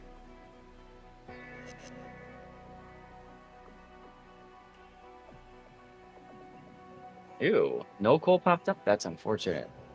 If you did not get any coal at all, you might want to consider filing a support ticket. The worst that can happen, they tell you no. They'll probably tell you no. But hey, Panzer Vor won. It's Vor versus KSC, a King of the Sea rematch from seasons past.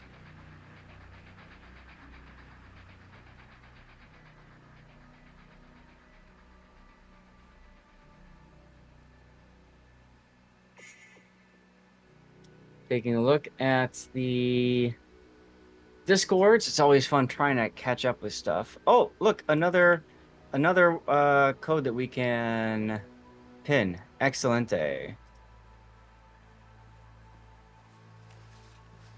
It's funny, Zath. There are days that I've considered buying a little fridge to put in here for tournament days. Oh yeah, I've got one in the basement I could easily use, and it would definitely help. Well, and for my thing, I just I've got space. It wouldn't be hard to fit it in here, and it would get used. Mm-hmm. So it's like,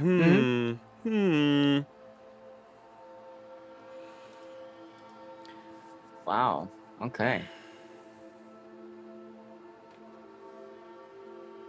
Apologies, I'm currently getting stuff and things. There are 3 codes that are now active. What are we talking about? There are 3 codes that are active now that have been posted on my Discord. I'm gonna, I'll DM them to you so you can put them up on your chat. I'm gonna put them up on my chat as well as a pin. Okay. Yeah, nothing says game engagement like leaving the game to stumble around on a website. Yep, that pretty much nails it. Although, admittedly, in Wargaming's defense, they've now made it so that you can read all the news articles inside the game. Oh, it's even worse. I'm just saying, you don't have to leave the game now to go click your little mission buttons. I get the urge to vomit every time I open up that don't get... I'm with you, buddy. I'm just saying, that's a thing.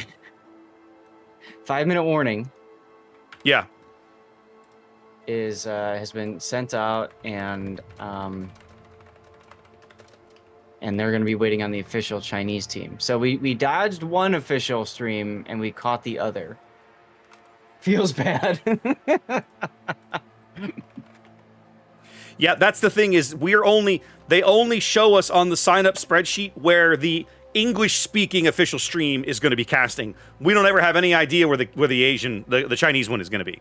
So yeah, it is unfortunate we can't do anything about that. Historically, they've told us where both are going. It's an interesting conundrum, especially if you're the Chinese cast, because you have no more Chinese team in. However, you have to choose: do you want to catch an EU team versus an Asian, or do you want to catch an Asian versus an NA team? So you got to pick one. And since you know that Maine, the other Warships channel, is on the other channel, I guess it makes sense for them to say, okay, we'll go to the one that is not being cast by the other World of Warships channel. Yeah. And yes, I am also old enough to remember when WoW's actually just loaded missions without having to go fish through their website. Pepperidge Farm remembers. Raptor remembers too. Oh, yeah. All right, there. I turned in all my codes for free stuff. Ta-da! We got free things. Ta-da! What is it? I have no idea. I always tell people, don't worry about what it is. Just put the damn code in and be happy. Be happy. You know what else I'm doing for free? You know what else I'm going to do, Zath? I'm going to add those 3 codes to my speedrun account. Oh, I didn't Hey, man, think about free that. stuff. Let's do it. Free stuff on the race account. Let's go. Let's go. Except it won't let me log out. I literally can't log out of this account. Whatever, I'll deal with it after the stream. I'm not going to fool with it right now. All right, Zath, teams are here. Teams are ready. I suspect we're going to be underway here to our first game of the series momentarily. We're probably just waiting on the Chinese official stream to give these guys a thumbs up. Yep. I'm looking forward to Tears. Now, we haven't seen much Tears of the Desert, right? In fact, there's No. whole maps in this map pool we haven't seen, right? Right. We have seen a little Riposte. Actually, now that I look at it, we've seen a little bit of everything. Warrior's Path and probably Sleeping Giant are the two we've seen the most. But we've seen a little bit of everything now that I look at it. Yep. And we have dropped. dropped. Yes, we have. Congratulations, you are now participating in this offer. That's right. Congratulations, you are now participating in this tournament. I'm so excited by them lineups, Zach. I'm so excited. Well, let's get into the game and take a look. Let's do this. All right, Zath, here we are. Game 1. RSTC in the green. What are they fielding? What do we got here? RSTC from Asia bringing a Yu Yang. That's Reinhardt Iron with a Radar Yu Yang. Ziran with our first look at a Delny Raptor. No, we've seen the Delny. Have we? We have. Oh, yeah, once. Once. Day one, I think. I think so. We got Alcatel and a Venezia, the standard, not unique upgrade. Clancy, not her, and a Goliath. Typical. Well, kind of. No, that's a Outlast build, really. Soneto and a Castilla. Mizuha and a Salem going for the T-Rex Radar. And we've got Vladilina, yes, and a Republique. Interesting with the DCP module in the first slot. I like it. What do we have? Yeah, what do we have to the south, Raptor? Them is fielding one of my favorite battleships in the game, Zath, and that is Rhode Island. Mm-hmm. Nice build with the brisk and the gun feeder skill. Ooh, I like this, Zath. I like everything I'm seeing right here. 14-inch gun, so she's not going to be crushing many cruisers, but that HE is brutal if you use it correctly. Surrounding the Rhode Island, we have Medzuko's Elbing running north here. Unique upgrade and range module there. Oh, I'm sorry, range captain skill.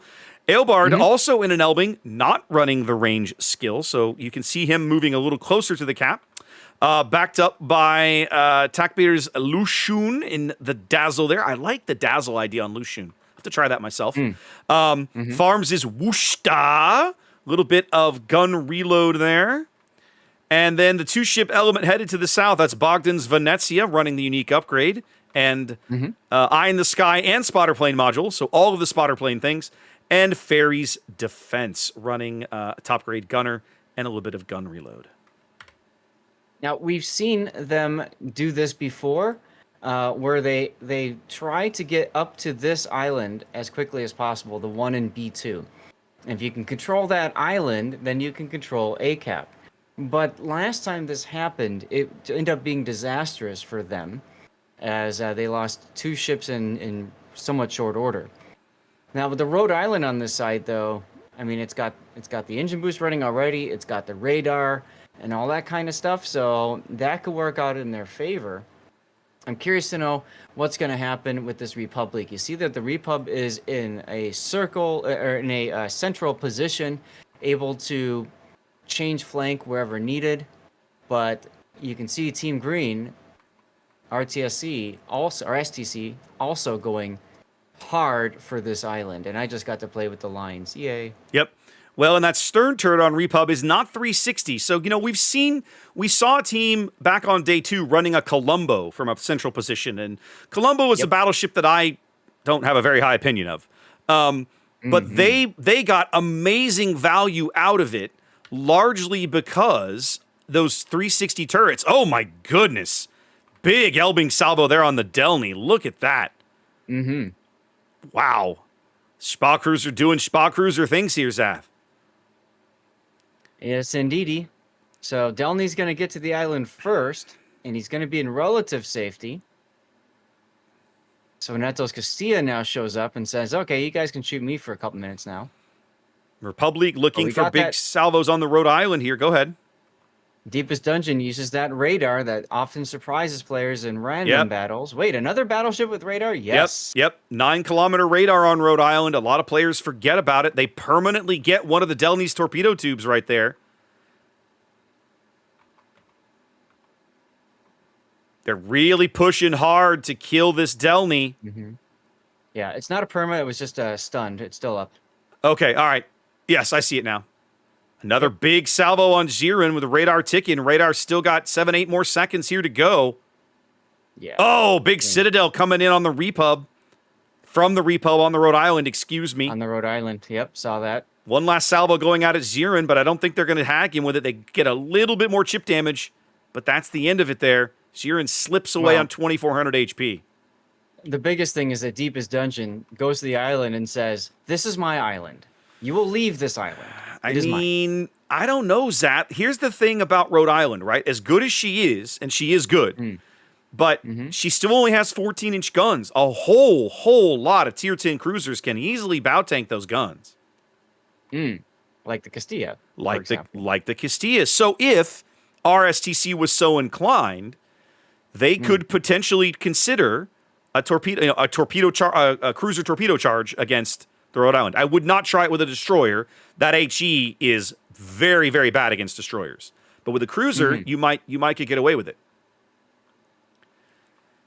Well, they've succeeded in pushing RSTC back off the A-cap.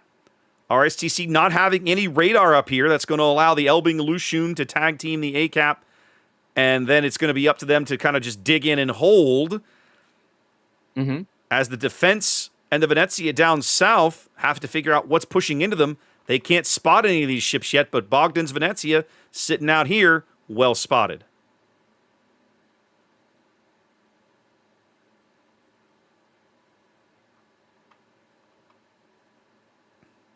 All right, well, now that them has both A and B caps, that does put a bit of a timer on RSTC.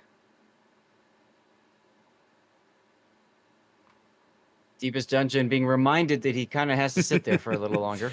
Being reminded that the Republic is still there and still has larger caliber guns than he does. Vladilena doing a really good job of managing Repub's health, right? Repub, I won't say very, but I'll say somewhat vulnerable to being farmed out to like a Woosta. Let's see, this Woosta has IFHE. I bet he does. He does not, actually. So that would all be based on fire damage. Probably not able to pen the upper works, right? But correct. Still noteworthy, that if you put that ship in the wrong position, it can go out a little quicker than you might expect because of how soft it is. Right. Republic has 32 millimeters of armor all around. So IFHE Worcester means that the HE shells would chew into that 32 millimeters of armor, do basically a little bit more damage at the expense of fires. Salem radar going up for Mizua. They're looking for information now. They can see Ferry's defense in the cap. They know exactly where he is. As Bogdan's Venezia dodging deepwater torpedo salvos and taking a shot at Mizua's Salem with his SAP. Nice hit. 10K. Elbing getting in on this action now. Helbing has brilliant shots on Missoula. Check out how quick. Look at this. Look at the Citadels racking up here on this broadside cruiser, Zath. They brought an Elbing back to mid, and RSTC is paying the price right now. Salem trying to get angled, struggling with it. He's managing, but he's going to be showing side to the Venezia now. Bogdan is getting ready. The trick is they've really got him pincered in here, Zath. There's nowhere he can run. 53 hit points and done. He's going to get some good AP damage into the back of the defense, but that's going to be it. Now the Delny, that's Zirin, also took some damage as he's rotated back to mid. Vladilena going to eat a torpedo there from the Elbing as well. And Zirin may go out right here. A single shell, and he does. Adzuko claims a kill. Huge kills. Yeah, big kills. Big kills, them up 2 ships and sitting on the cap lead here. It's all on RSTC to try to change the status quo, but man, I don't know how they're going to do it. Not sure either. They're going to push Reinhardt's Yang into the B cap to at least stop those points. That buys them some time. They're going to need the Repub to make his presence known somewhere, Zath. I think that's the only way they can push this. Yep, and now that all that's gone down, Deepest Dungeon, the Rhode Island, is like, okay, I think I can come out and play now. But he's got 2 cruisers that have just been waiting for him to show himself. So he really can't. He's got to be a little now cautious, Homer right? Simpson's behind the island again. Yeah. Yep. Back. Just gonna kind of fade back into the fade back into The things there. bushes. Now, Reinhardt's Yang has moved up onto this island trying to block the B-Cap, but he's locked up on Ferry's defense hydro, and Bogdan's Venezia has been dunking him with SAP. Eobard's Elbing is also here, and he goes out as Seals well. the deal. Yeah. Oof, Castillo just got smacked. 253. Yes. RSTC just absolutely getting manhandled here in game one. They're down to 60 seconds on the timer when the Castilla goes right here. No, those shells didn't do it. I'm surprised. That's all right. Deepest Dungeon comes around it and doesn't shoot him either. Nope. Question mark. Deepest looks like he's taking a salvo on the Venezia broadside with his AP. Yes, and the Republic now shooting with his AP. Oh my clever. goodness. Rhode Island just dunking. Who is this? Alca's Venezia back here. Mm-hmm. Who is stuck bowing and sitting. They do finally bag the Castilla. 2 seconds on the clock. Oh, Are they going to I get wonder the if he repub? disconnected. He may have. I don't know. Are they going to get the repub? They're going to get the repub in trash time, Zath. And there it is. Oh yeah. Wow. Trash time. Wow. Well, I mean, there's that 8-second window between you win and the game actually ending now. So I'm so so there you glad go. they put that in, by the way. I am too, actually. Goodness gracious. A solid showing from the X layer guys here in game one. Wow. Absolutely. GG's on that one. Yeah. Well, now that was short and violent. that game did not last very long. No. And that's kind of the hallmark of these dudes, right? Of them is they're very aggressive. They find ways into battles. They're really good at sensing cracks, right, in the armor of the enemy team, and they will exploit them. They just drive a wedge straight through. So brilliant work with those Elbings. Elbing, unique upgrade Elbing is a ship that, you mentioned Grunty earlier, a regular in both of our viewers' channels. He, about a month ago, maybe something like that, 6 weeks, he comes in and he requested a game in unique upgrade Elbing. And I had never really messed with the ship, and I thought, do I really want to spend Research Bureau points on this? So I bought the upgrade right there on stream, and I've been messing around with it. And I gotta say, it is rude. It is rude what you can do with that ship. Right. It's a ship that had never really clicked with me, but the more I spend time with it, with those ridiculous guns and the velocity and that's the size of the hull and everything, I'm like, there's a lot to like here. This is a very, very different kind of ship. Yep.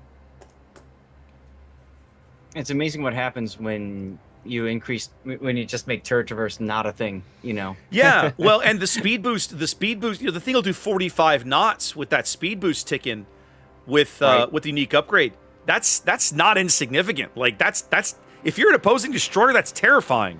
And the other thing about Elbing that I've, at least in my experience, and we've talked about this in my channel when I just stream random games on occasion, it bullies almost every cruiser in the game.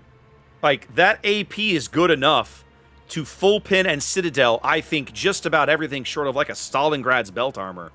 We saw what it did to a Venezia earlier. A Venezia, which is a natural destroyer predator. And Elbing's just like, whatever, I got this. And you're like, holy crap. That thing is rude in the right hands. Does have some negatives, though. We saw it get manhandled earlier. You can't show broadside and take AP from other destroyers. It's got quite a lengthy turning circle, so it takes forever for you to change directions and that sort of deal. It feels very much more like a cruiser, even a large cruiser like a Moskva, than it does a destroyer at times. But for only 12 points, Seth, cheap. I'd say them got a lot of good value out of that ship, right? Took two of them and got a lot of good value out of them. So I think that on the right team comp, and maybe I'd even go so far as to say on the right map, it is perhaps undervalued. I look at a map like Sleeping Giant, which is where we're going next, and I feel like it's not an ideal cruiser for this map because of the islands, the maneuvering you have to do. If you played it, if you took one and you left it on like the edge of the map, the 9-10 line, probably be okay. But in the middle of the map, man, Elbing feels like a liability in the middle of the map. You know, that kind of thing. It does. Well, they've changed the map. Yep. Getting set up in here. the right spot. RSTC on the verge of elimination here. Got to find a way back into this series. We'll have to see how they respond here. Coming into Sleeping Giant, this is their map pick. They chose this map. So we will see. They obviously feel comfortable playing it. Presumably they have a nice solid strat they like to run. I guess we'll see. I guess we will indeed. If it goes 2-0, that means that we're going to try to run over and grab the Vor KSC match whenever we can. Yeah. But we will see what happens. Yeah, if this ends up going 2-0, guys, we'll go grab another Game 3 somewhere, presuming that there is a Game 3. There's only one other match going on, so... I was going to say, that's the only possible Game 3, now, so we'll see what happens. My assumption, I don't know this, my assumption is if both matches go 2-0, they'll just go ahead and move up the next round, and we'll just get that one off the ground as quick as we can. Presumably. Well, the next scheduled round is 45 minutes from now, so yeah. And that's my point. Like, if this game, I mean, let's just assume this game is as short as the last one, and it goes 2-0, they're not going to wait a half hour, I don't think. No.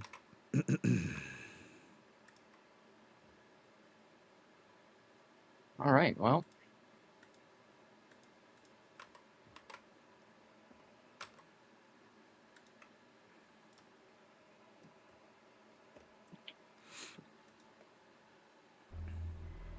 RSTC is here. Them is here. Just waiting for everybody to ready up, guys. I do not think we're going to be very long for Game 2. So if you've got to run and refresh your drink or get the head, I'd be quick about it.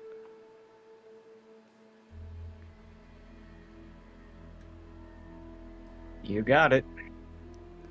Let's see. Just come here and check on Discord and see if anything interesting is happening.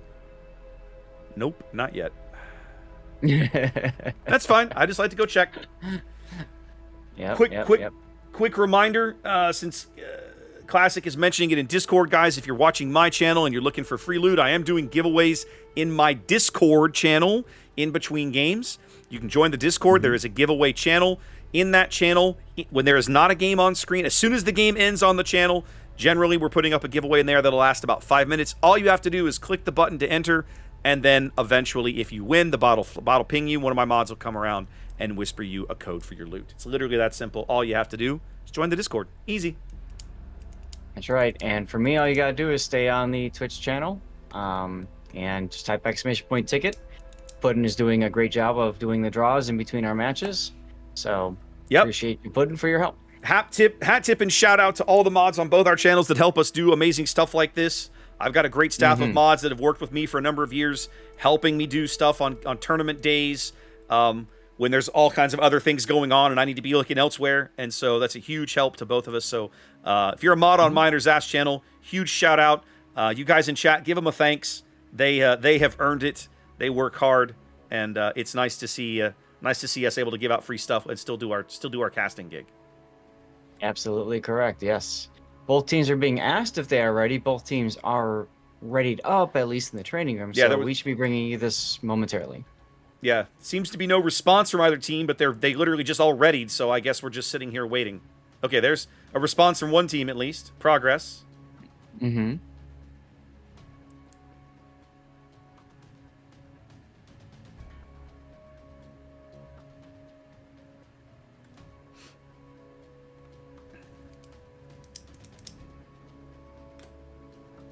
No, you went to the wrong thing. There we go.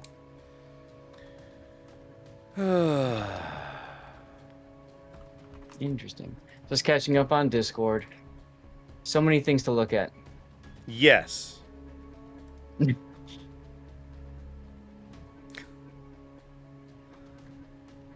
All right. Them is said that they're ready, and we are now dropping. All right, let's do this.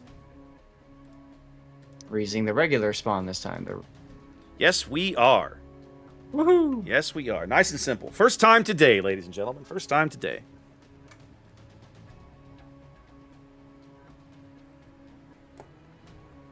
All right.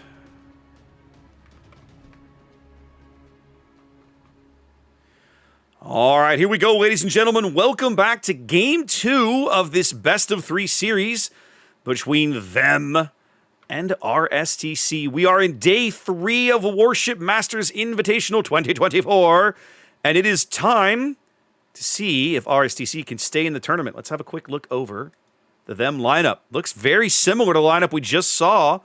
I'm looking at... They've made a little bit of change, but not crazy. Looking at Takbir's Grozovoy now. Running a little bit of Dazzle and some fun upgrades there. He's running a smoke upgrade, Zath. I wonder if they're going to pair him off with somebody and as a smoke bot. I bet they are.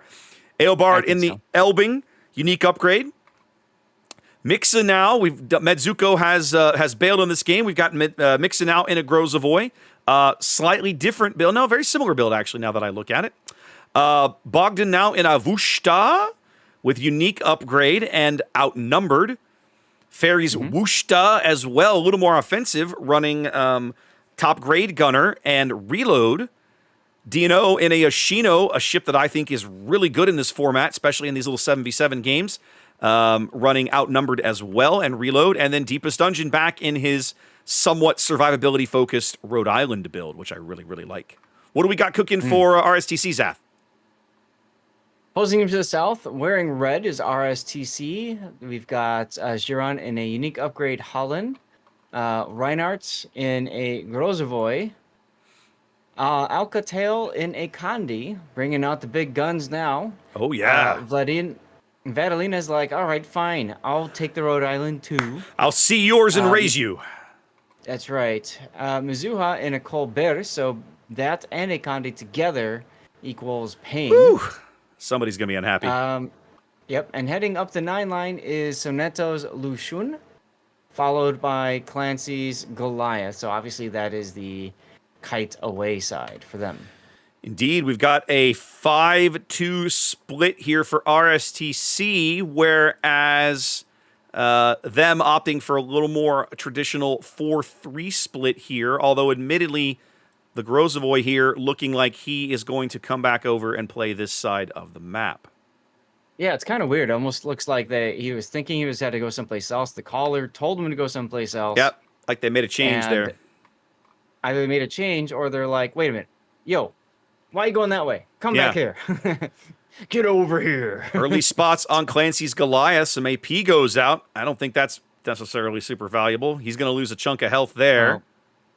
I mean, with the Yoshino AP, it does slap if you can surprise a ship. So was it Yoshino AP? I thought it was Worcester AP. I missed that. I misread that salvo.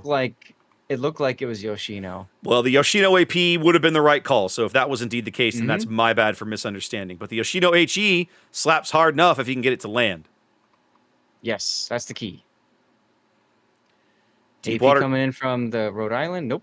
Deepwater Torps coming into this smoke that Fairy is lurking into from Soneto. Of course, the Woosh's Hydro is up. Yeah, they're going to be well spotted. Dino's going to turn and pull up to the north of the salvo. Fairy's going to push past it into the very bottom end of the smoke. AP salvo coming in on Soneto's Lushun there. He was caught briefly. Look how aggressively they're pushing this Rhode Island Grozovoy combo straight down the 7 line, Zath. Yeah, I'm like what I'm seeing, but that's what them does best, right? As a matter of fact, they took the Grozovoy Raptor. Takbir is in front of Deepest. I think they're setting him up to Yep, there's the smoke. They just did. There comes the smoke. Now, I don't know how useful it's going to be because you've still got the Conde off to the south that can spot him, I think, depending on his gun bloom. I don't know what his gun bloom is. At this exact moment, he's not actually in the smoke, which is not helping him whatsoever. Quite the opposite. Yeah. Takbir realizing it, turning left and saying, hold on a second, you're supposed to be in my smoke screen. Maybe a little bit of a misplay there. Matter. Yep. Vladilena turning in, bringing up the radar, dodging the Grozovoy torpedoes. I think we're going to see a little bit of Rhode Island on Rhode Island action here, Zath. Very well might be. RSTC responding quickly, turning Vladilena around.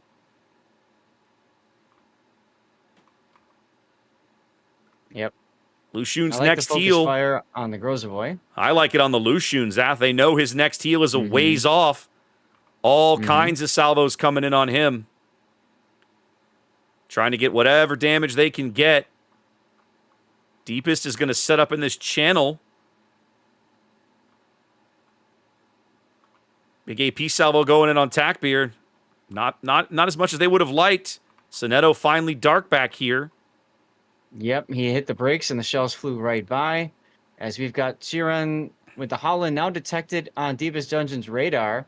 Now, if I'm Deepest, I'm thinking, crap. Yeah, he's got to load the He's got to load the HE and pray here. I don't like this turn. He's going to ground himself and smash the Holland with his HE. Holland torpedoes are going to basically do nothing. Underwater featured. Yeah, this was a big mistake. He should have just gone the other side. I don't know why he turned in like this. He dropped 3 of them into the island, and the other 2 did not hit the bow. Ziren's going to now just try and get back into cover. But that island is still impacting his ability to maneuver.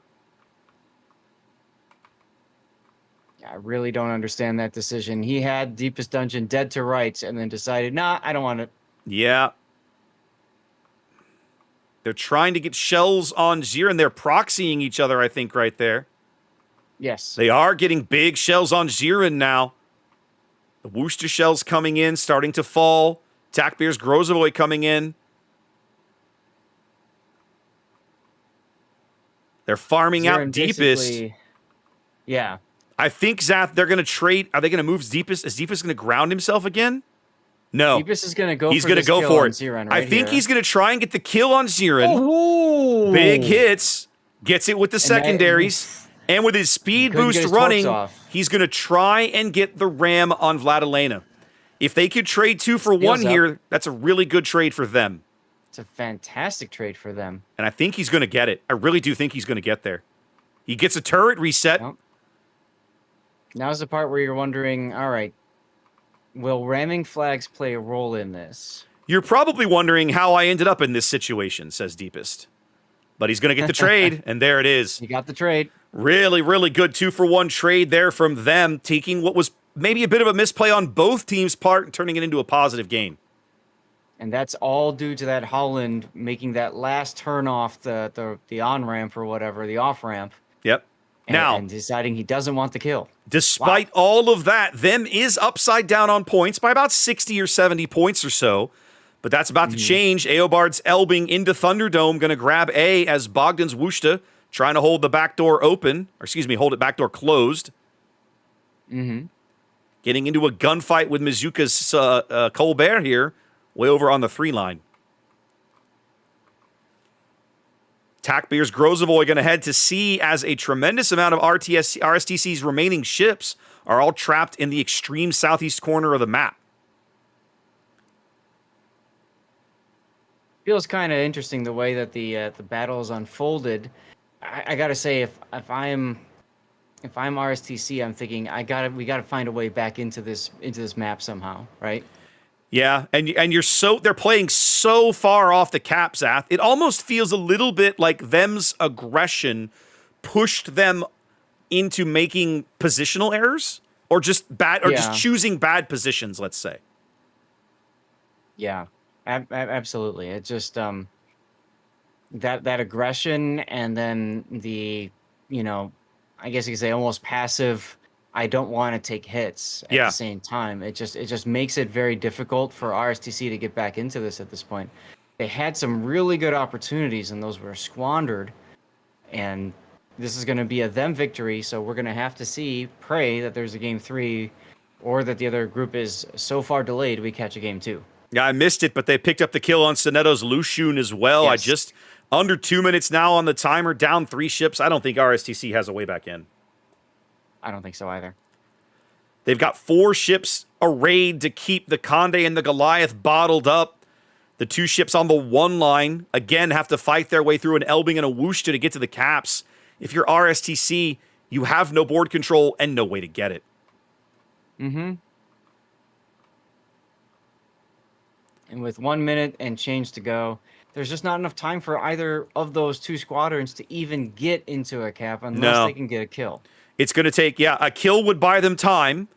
But I mean, I with the amount of ships that them still has on the map, I just don't see that they're going to have a way in. Mm-mm. Conde pushing up the 10 line here, the edge of the map. I think he's going to be fast enough to stay ahead of these torpedoes, even though his hydro isn't ticking. Yes, he will be fine. He was boostering the Grozavoy a minute ago, but Maisha went ahead and put the smoke screen on. And so Alka's like, fine, I'll go to the Yoshino. And there goes the Grozavoy, and that will basically do it. 20 seconds to go. Seconds on the timer here as now whoosh to AP, getting Citadels on Mizuka's Colbert. They grab the Conde on the 10 line, and there you go. A clean sweep here for them. Mm-hmm.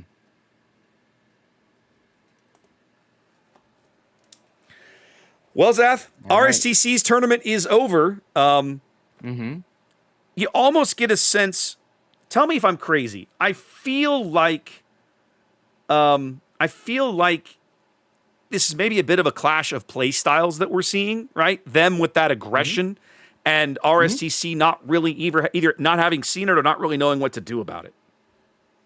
Oh, absolutely, you're right. Absolutely, you're right. So, congratulations, of course, to them. And I agree. It's very much it could be I think it's cultural within the team. You know, they're used to playing a certain way. Them is used to playing a certain way. RSTC is used to playing a certain way. And when those two clash, there's a lot of uncertainty there.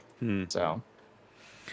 All right, well, that series is over. Let's go see what else we can hop in and steal time with. I'm betting that this will be the first opportunity to really tax the 40-player system. Yes, exactly. So, especially since there's 41 people in this room right now. So everybody, they're in it. They're obviously in at least a game. Let's have a peek. I had the official channel open earlier. What game are they in? They're watching a replay on the main channel, so they literally must have just dropped game 2. So we clearly have some time. We clearly have some time here before we get into before we get a possible game 3. And I'm not sure who won the first game. I'm trying to pull up the map rotation, but it seems like the WoW's tournament site is broken. Okay, now it just came back up again.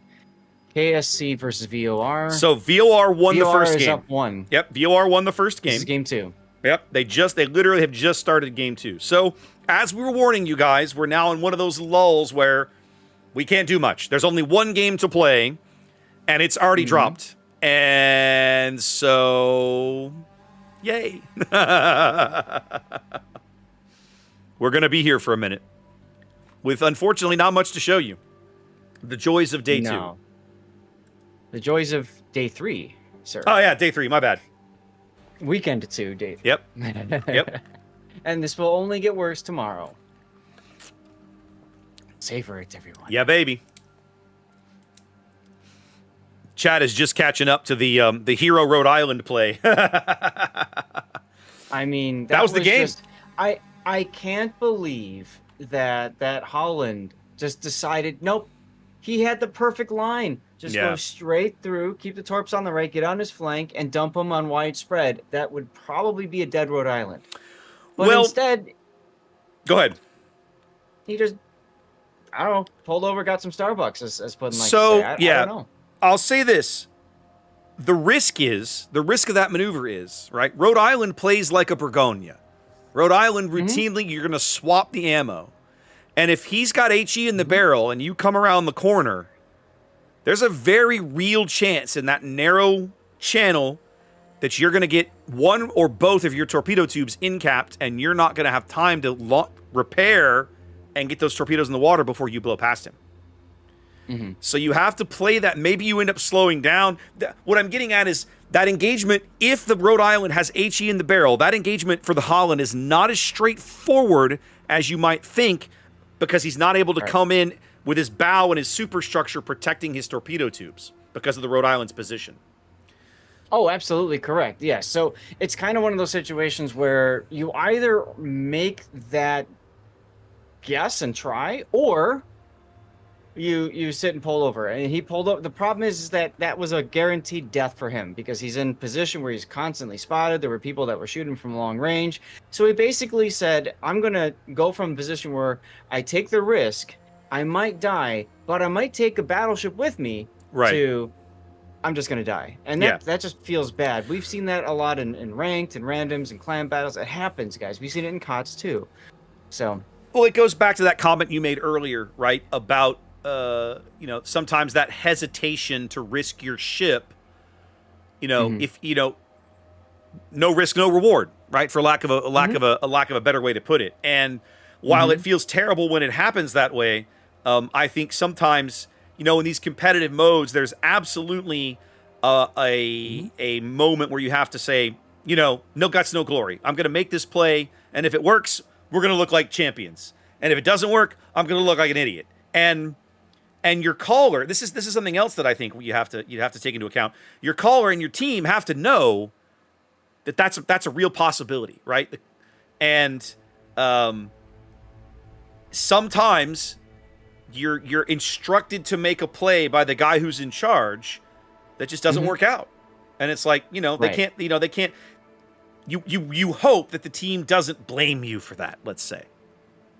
Well, and the hard part is, I've been in this situation myself in clan battles. The caller wants you to do something, and then you're instinctively about to go do something, and the caller says, Zath, what are you doing? Yes. I'm going to go here and kill this person. Well, don't do that. You might die. Okay, fine. I'll go and I'll not do that. And then what happens? You die, and the caller's like, see, you're an idiot. And you're like, if you would have just let me do what I wanted to do, what I knew I could do, we might not have lost this game. Sir. Yeah. So this conversation is exactly the kind of thing that I'm trying to point out, right? That it's entirely possible that the destroyer player, the Holland, was like, I'm going to go kill this guy. And the caller was like, no, don't do that. And he's like, So he did the one thing he could do, which was bail over and pull over for some Starbucks, as you were saying, right? And then, of course, in the end, was able to parlay that into a 2-for-1 trade as he tried to maneuver to get out of there. So sometimes you don't know if that's necessarily, it could be a factor of the caller's experience or lack thereof. It could be a factor of just the team not having, you and I both know this from our time doing competitive play, and anybody who's played clan battles knows this, right? It's like any other team sport. As you get a group of players that plays more repetitions together, they become better as a cohesive unit. That's just the nature of it. You learn the strengths and weaknesses of the other players around you, what they're likely to do, how they think, how the actions they're likely to take in a given situation without any direction, right? Without being told what to do. Yes. Because it's not possible for you to micromanage every single player on the battlefield, even if you're calling the overall game. You just can't. So, yeah. There's a lot to talk about there. But definitely a brilliant engagement from them, right? You look at it from the other side, right? The Rhode Island is pinned in there. He can't reverse, or the Conde will burn him down, and he can't go forward, or the Holland will torpedo him. He knows one rack of Holland torpedoes is on cooldown, and so he waits. He bides his time. He waits until his heel comes back up, and he's more confident that he can make this charge going around the corner, and then he goes. He pops the speed boost, which is another thing that Rhode Island gets that a lot of people, I think, forget about sometimes. He pops the speed boost, and he turns, and he burns, and he's like, I gotta put this guy out as I go, and we're going to get this ram, and he gets a brilliant trade. And it was all about timing. He had to wait for the right moment, and then go for it. I'd love to have been a fly in the wall in like that Discord call for them, and just hearing the panic in the voices, right, as they see the Holland charging and saying, well, we're screwed, right? And then all of a sudden he pulls over and beaches, and just the joy, maybe even the laughter in the Discord being like, wait a minute, I'm not gonna die. You know what I mean? we can Uno reverse this. Wait. How's this gonna go? Yeah, exactly. So, Raptor, the VOR KSC game has been posted, so we can at least pull the render up while we're waiting for all of this to go. All right, give me a minute here. I'm actually trying to pull up. Go ahead. Meanwhile, we're all sitting here in the chat, and we're all just rating up stupid ships. Yeah. While we're sitting here. And I'm trying to pull up. Okay, because they started pick bans for the ELSR them match. Oh, okay. Or at least they've set it up. Let's have a peek here. Okay, it's thinking. That makes sense. Well, it was thinking. One of the LSR guys is like, we tried to vote, website exploded, and I'm like, oh, that sounds bad. Yeah, it did indeed. Okay, VOR is all in one spot towards the end of this match, but they are in the driver's seat points-wise. Moss was going to get farmed out and dead right there, and that'll do it. Yep. Wow. So they played I'm Shatter gonna go for ahead- game 1, and they're playing Tears of the Desert Yes. for game 2. Those poor bastards. Yes. They want all the pain. Those poor bastards. All right, I'm going to go refill my water bottle. Yeah, since, go right ahead. clearly Go we right have ahead. time. We clearly have some time. It's fine. Yes. And I might as well, I think I'll run the ad break too, just to get that cleared out of the way. Yep, I hit my button a little bit ago. Oh, yeah, they were right. They aren't kidding. The website did explode.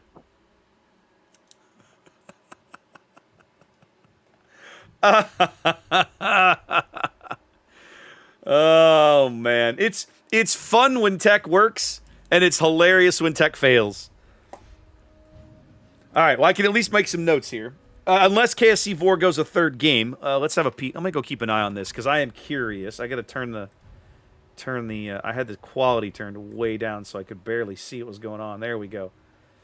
So KSC has an early lead in game 2.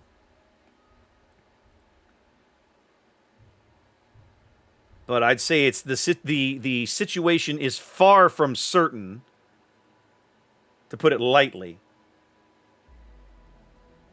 KSC is running this match without a battleship, and there's absolutely a battleship. There's a Patrie on the Vor lineup, so they have got their work cut out for them. Oh my! Oh, he's got his hydro on. He can see that. Okay, he can see those torps. Yep, this is going to be exciting.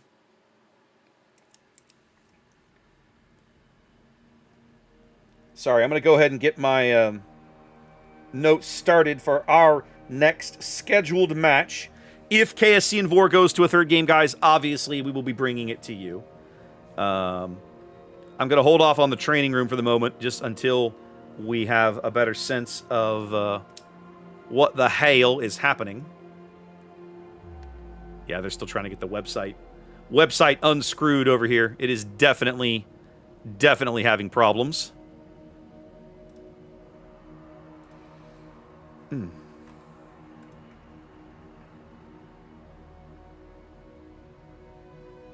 You know, one thing that's not having problems so far, Raptor? Okay, no game 3, so Vor 1, game 2.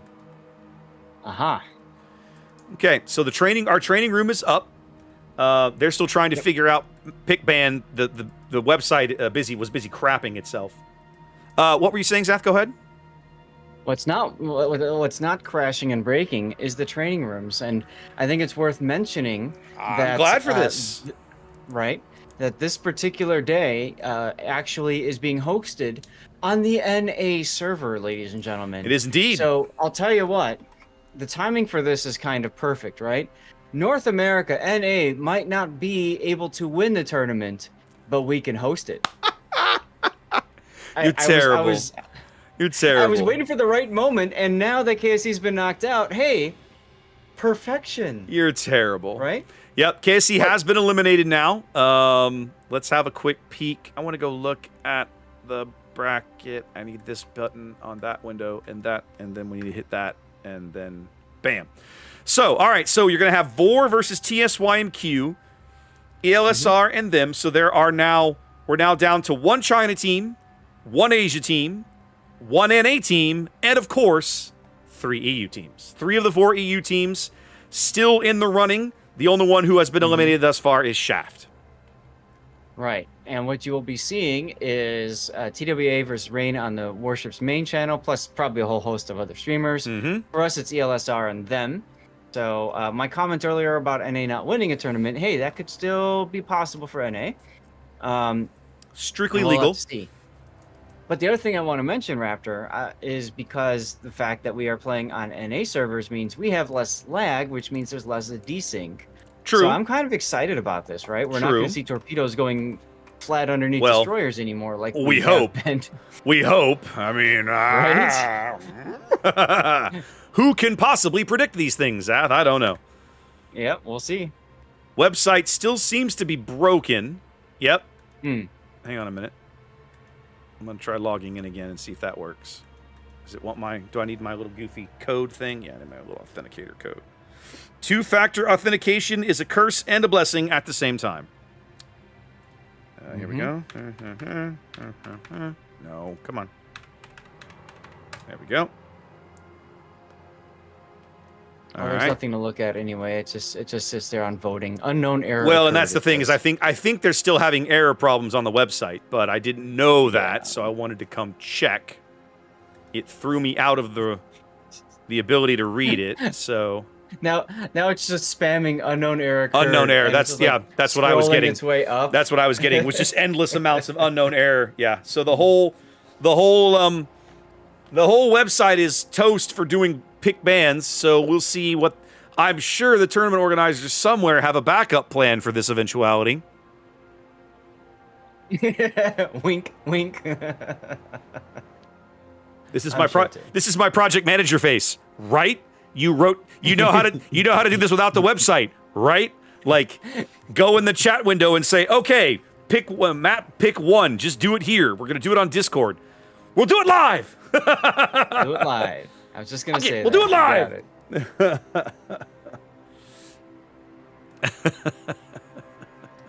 Jeez. Oh man. It's gonna be a little sad if we lose a whole bunch of time because of the website being offline. Because there's no reason for that to slow everybody down, right? It should be very easy to just say, you know what, we're gonna do it this way, and we'll add all the data back into the website after it fixes itself or gets fixed. Mm-hmm. We're not gonna hold the tournament up because the website is busy having a heart attack. But what do I know, Zath? The world I work in is all about schedule. So, you know. Mm-hmm.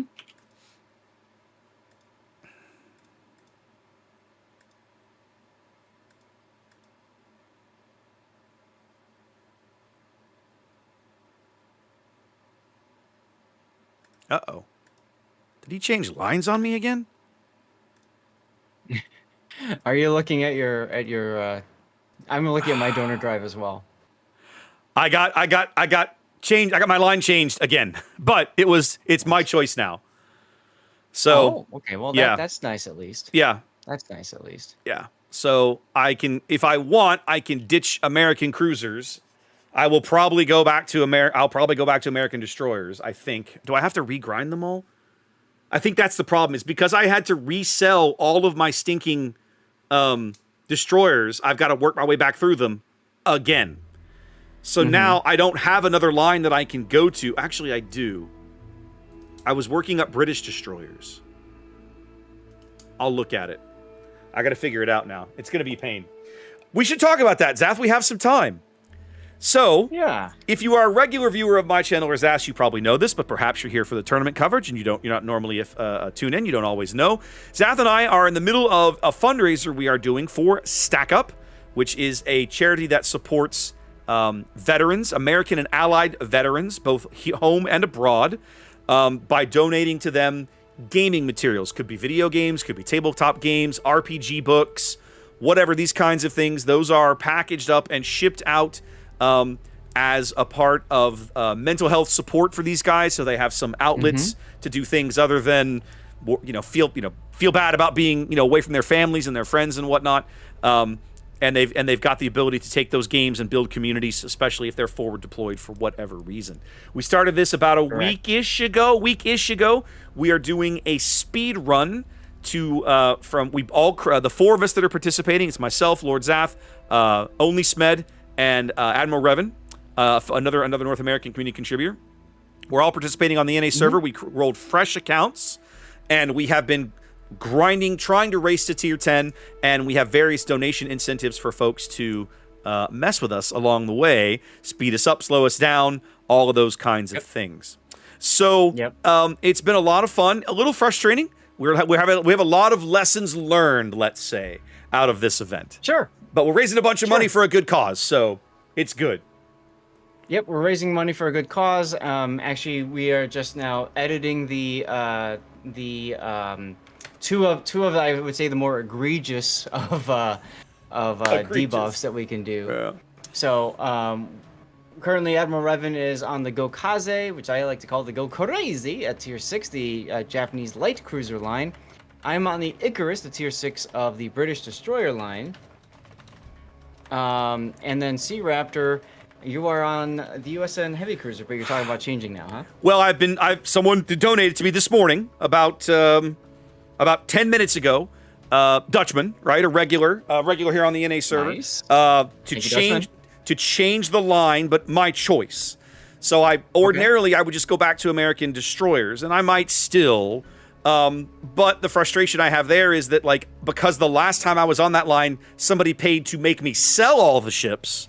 Now I have to regrind them all again. So it's not as simple as just going in and paying a bunch of money. We all agreed that when that happened, we would have to earn the amount of experience we would have had to have re-earned to re-unlock the ship. Up to about tier 4, that's not a big deal, but once you get to tier 5, it starts to become an irritating problem. So we'll see. I'll have a look at it here. I haven't yet decided if I'm going to stream this after the thing. Well, that's my cunning plan. I'm going to keep going. I know some people want to get their drops and stuff, so my plan is to keep going after today's tournament is done, and probably going to go to 6. Just another 8 hours from now. I can't go that late. I have an event this evening that I'm going to be playing in, a Star Wars Unlimited tournament I'm going to go play in. So the debate I'm having with myself is, do I want to finish the stream and go straight into doing some fundraising for a couple or 3 hours, or do I want to take a small break and then come back in an hour or two and do let's say do like a 2 to 5 stream, something like that. I think it's going to depend partly on when we finish this. I'm kind of leaning towards the break, if I'm honest. I mean, a break is nice too, because then you'll be able to get yourself set up for tonight, get things in order. That way you can stream on your terms and then go. So, yeah, that's not a bad idea. One of the guys on my channel goes, I recognize that PM face. So the way that we're doing the race, y'all, is basically when you do I don't know if you put a command up on your stream, Raptor. I put speed run, !speed run up on mine. I think that's what I'm using. And that takes you to the viewer sheet. And so a viewer can look at it and say, oh, well, you know what? We don't want Revan is in the lead. I'm in the lead too. So you can say, okay, well, we don't want Revan to be in the lead. So I'm going to go to link to their donation page. That brings up Revan's page, and you can decide right there which of those incentives do you want to use. I will tell it like this: Revan hasn't edited his $40 yet. Oh, you mean it's a good value out of that, boys. Oh, but because anyway, we broke it up into 40 and then 80 at the high tiers, right? Right. Yeah, we added that one late. I remember now. Yeah. Right, and then you and I and Revan were talking this morning about editing the $40 and $80 ones. So I just posted in our group chat the updated verbiage that I'm using. You can feel free to copy paste that into your $40 and $80 ones. Yeah. That way we don't have the frustration of constantly playing tier 1 through 4. That was a frustration that we had, but also a frustration I think our viewers had. What are you doing shooting bots for 3 hours at a time? Sorry, guys, somebody paid $80 to make me do this. Right. And so again, it's for a good cause, but and this is the struggle we've been having, I think, and I've been talking a little bit about this with my stream, is finding the balance between the streamer having a good time and being able to create interesting content and still raising money for charity. And there's a sweet spot in there, and we're honing in on it, but I don't think we found it quite yet. We're very close, though. Right. And we have, I'm going to use your page for a second. When you go to Raptor's Mine, anybody's page, you're going to see the amount of money that they've raised, and then you're going to see their overall goal. Actually, I'm going to go to mine because I can show pictures. At $1,500 raised, our community sponsors a supply crate. Now that's that care package of video games, board games, and stuff like that. And that goes to an active duty or a veteran person in the United States or our allies. So a lot of people have the ability to request help for StackUp. It's just stackup.org or what have you, and you can, if you know somebody, you can request help on their behalf, or if you yourself would like some assistance, you can request that too. But what's cool for us is both Raptor and I have our communities have sponsored a supply crate already, which is great. And then at 3,500, if we get there, we sponsor a second supply crate, and that's what it's all about for us. We're both really excited for that. And once we get there, you know, we'll have some discussions about what to do next. But I'm just excited to be able to do that again.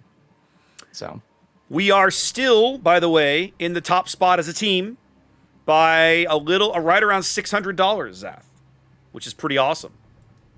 It's really so. I'm gonna give you a little bit of a behind the scenes, since I work for Stack. Yeah. Bring it on. You've been doing a ton of work there.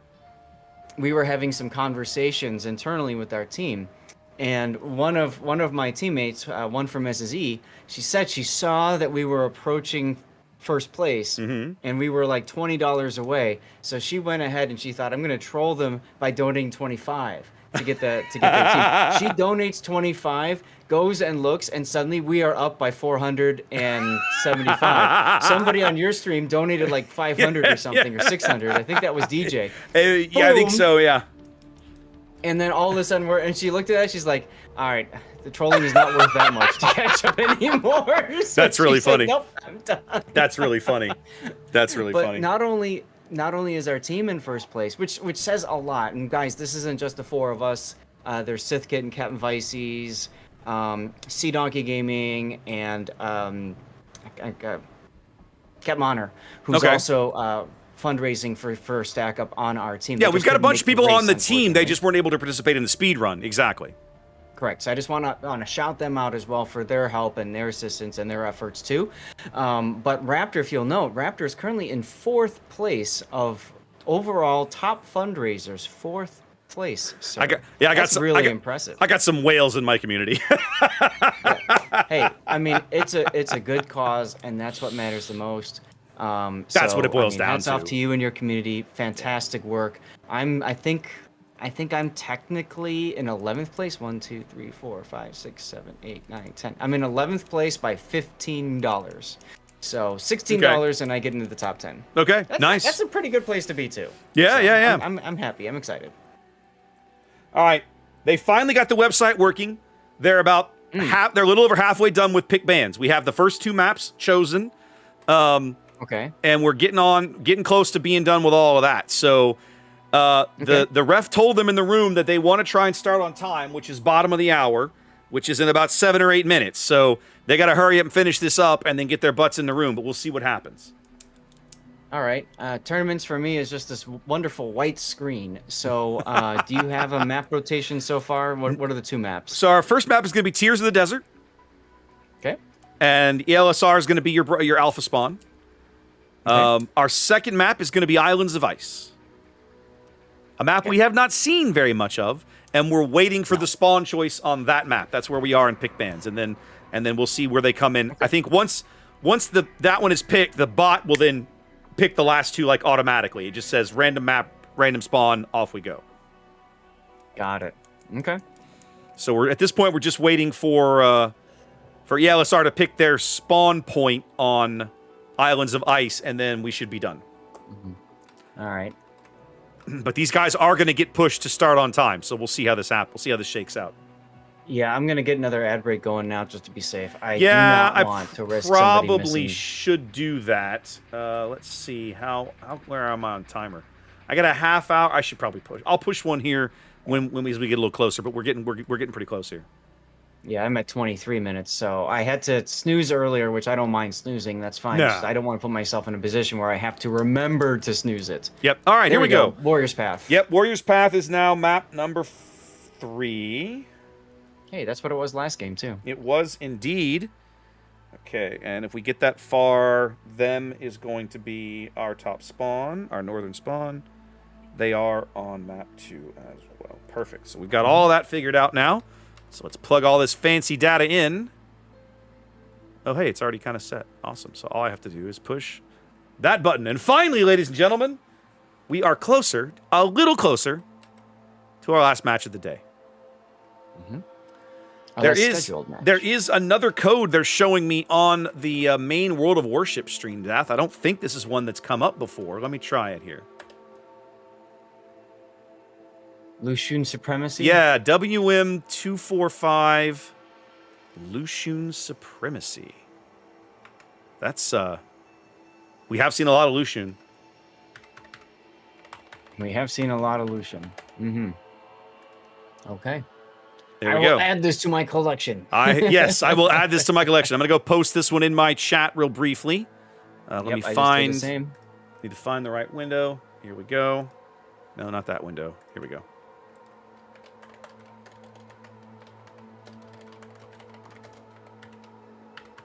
It's fun when they do codes like this, but it's also, I wish there was more to it than just. I think today historically it's like been one COTS camo or something, and it's like, all right, you know.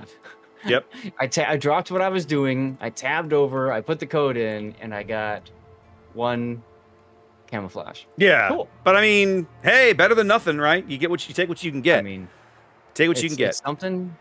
And free stuff, I'm all about the free stuff. You got free it. stuff is free stuff, baby. All right, let's run the ad and get that done so we're not missing anything.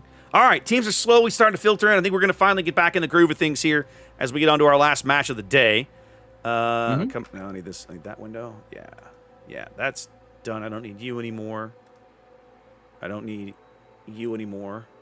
I do want this one. I'm trying to figure out what to leave open and what to close. There we go. So many tabs. So many tabs. It's tournament day. Tournament management is absolutely its own special kind of hell. All right. Excellent. Well, I'm glad we were able to talk about the fundraiser for a bit. I've been having a ton of fun doing that. I got a little salty the last stream I did, right? Because I streamed on Thursday night. And the stream started with a line reset because someone had done it like the last 20 minutes of the previous stream, and I had missed it. Yeah. So I started the night going, okay, I had been working on American cruisers, and I was like, all right, that's fine. I'll just go back to American destroyers. So I tabbed over to that line. I looked at my XP and everything. I went, oh, it's time for me to buy Farragut. I've finally unlocked Farragut. I bought a Farragut. And I was in the middle of buying upgrades for my Farragut when someone paid for me to sell the entire line and go back to the beginning. Ouch. And I was like, I literally just got here. Fine. I mean, I was hoping. So last night I was playing the Icarus tier 6, right? And a similar thing happens with me. I'm like, please, nobody do anything. I want to play ranked. I want to take it into ranked, right? A speed run account into ranked sounds like a hell of a lot of fun, but that's tier 6. Yeah. And at the time, I needed 14 more battles to get there. Yeah. Right. So I got through like 6 battles, and somebody donated $80 to force me to restart the line again. I'm like, yep. Okay, here we go again. You know, like. Yeah. I was just right there. Yeah. So, well, the other thing is that like there's a tutorial mission for play an operation. I have never owned a tier 6 ship long enough to play an operation. Well, technically that's not true. You have the repulse. You could always go play that one. I don't have a repulse yet, Zath. Really? Because I have one on mine. How would I have a repulse? Part of if you used Smed's code to jump in. I did. Maybe you haven't hit enough battles yet? You should have by now. I think I have like 50-something battles. 50 or 60. Yeah, that was one of the things that I got when I don't remember how many battles I played, but I just remember that landed on my account. I'll go 7 look. Days of premium after enough time. Maybe I haven't and I've missed it. Maybe I haven't and I've missed it. It's possible. It's a possibility. Possible. It's a possibility. Either way, I understand the frustration, and I agree, and that's why I said before. Look, if we need to make changes, let's make them on the fly. Let's not make ourselves miserable doing this. Well, let's have fun. I love the sentiment. I was actually kind of thinking that we would just do it, for the next iteration, but I have no issues with doing it now. Trust me. I'd rather we make the change now and just see how it works. And if we need to tweak it the other way, we can tweak it the other way. It's a good point. if it's a pain point, let's hit that pain point and get rid of that, blow that away. Because otherwise, this event has been fantastic. It's been fun. Yeah, it has been a lot of fun. It's been beyond my wildest of dreams. Like, I had no idea it was going to be this awesome. So I'm really excited you're doing it with me. I'm excited for Revan and Smed doing it as well. And I'm excited for the people that we are all supporting. Yep. So. All right, we're waiting on a couple more players from them. We've basically hit the start time. I suspect they're going to get a little bit of a mild slap on the wrist to say, get your crap together. There's Medzuko. Or Meduzko. Here's your ASMR. And there we go. All right. Okay, there we go. All of them is here now. All of LSR is here now. I suspect we are going to be moving forward momentarily. I believe... Oh, you know what? I didn't update these screens. I've done so good all day, but I forgot it here. I'll do it. What did you forget? The little team screens, right? That you have to choose the right team to be shown on that screen. There's a manual toggle, and I just up until this point today, I have done it correctly, and that particular time I have not hit it. So we are going to be good here. We're going to be good here. I haven't been undoing because we had so many that were like replacement. I'm just like, yeah, I'll go to it if we have time. Like, I can navigate to the site and show it or something, but. All right, Zath, we're going to be going on to game one here momentarily. This is going to be a good match, I have a feeling. ELSR has looked really good up to this point of the tournament, although when we saw them last Sunday against Rain, they kind of got wrecked. I'm curious to see how much homework they've done about their opponent, right? We've seen them enough to know they favor that aggressive play style. I'm going to be very curious to see how ELSR adapts to that. Got a game. We do indeed. We do indeed. Well, guys, it's been a long break, but we're finally back to some action here in WMI 2024. All right, let me get the camera in the right spot. Thanks for sticking with us. Yep. Let's go. All right, let me get the camera in the right spot, and we'll push this button right here.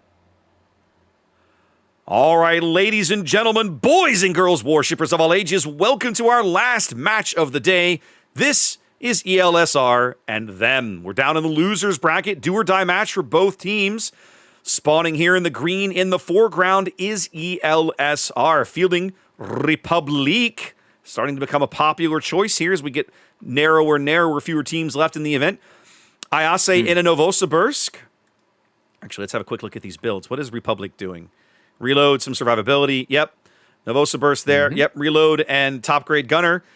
Yilu in a Castilla. Reload. Solid. Castilla just a solid heavy cruiser. Professor Luga in a Goliath running outnumbered. Probably can guess what flank he intends to play on. Suki in a Howden Liu unique upgrade. 2 destroyer lineup for ELSR. Double Delny Zath. Opting for very, very similar builds there. Going for gun reload. What is them doing? Go ahead. Once again, different captains, though. If you look at the two Delnys, one of them has the boosted preventative maintenance, and I kind of feel like it's like, well, why not? But it is what it is. So let's go ahead. Yep, let's take a look at them opposing him to the south. Them, by the way, have not used a single flagship in this tournament. Still haven't. They've gotten this far. So for battleships, Deepest Dungeon, once again, he likes his toy Rhode Island. Might as well keep using it. Love it. Hogun, we saw earlier in the Venezia with unique upgrade. Ferry moving on up with the defense. Takbir and the Grozovoy again with the smoke stuff. Mitsuko says, I want to play with that turret traverse again. So he's going to the middle of the map with his Albonk. And heading towards the A side is Pro Streamer in a Wushja with reload. And in front of him is Elbard Thrawn in a unique upgrade Elbing as well. Now, it's interesting to me, Zath, we just watched them play this map, and they're opting for a very different deployment. Do you see it? Earlier, they went 5 ships to A, 2 ships to B. Now they're going 4 ships B, kind of 1 loner mid, and 2 ships up north. It makes sense. For one, they know that ELSR has done nothing today yet.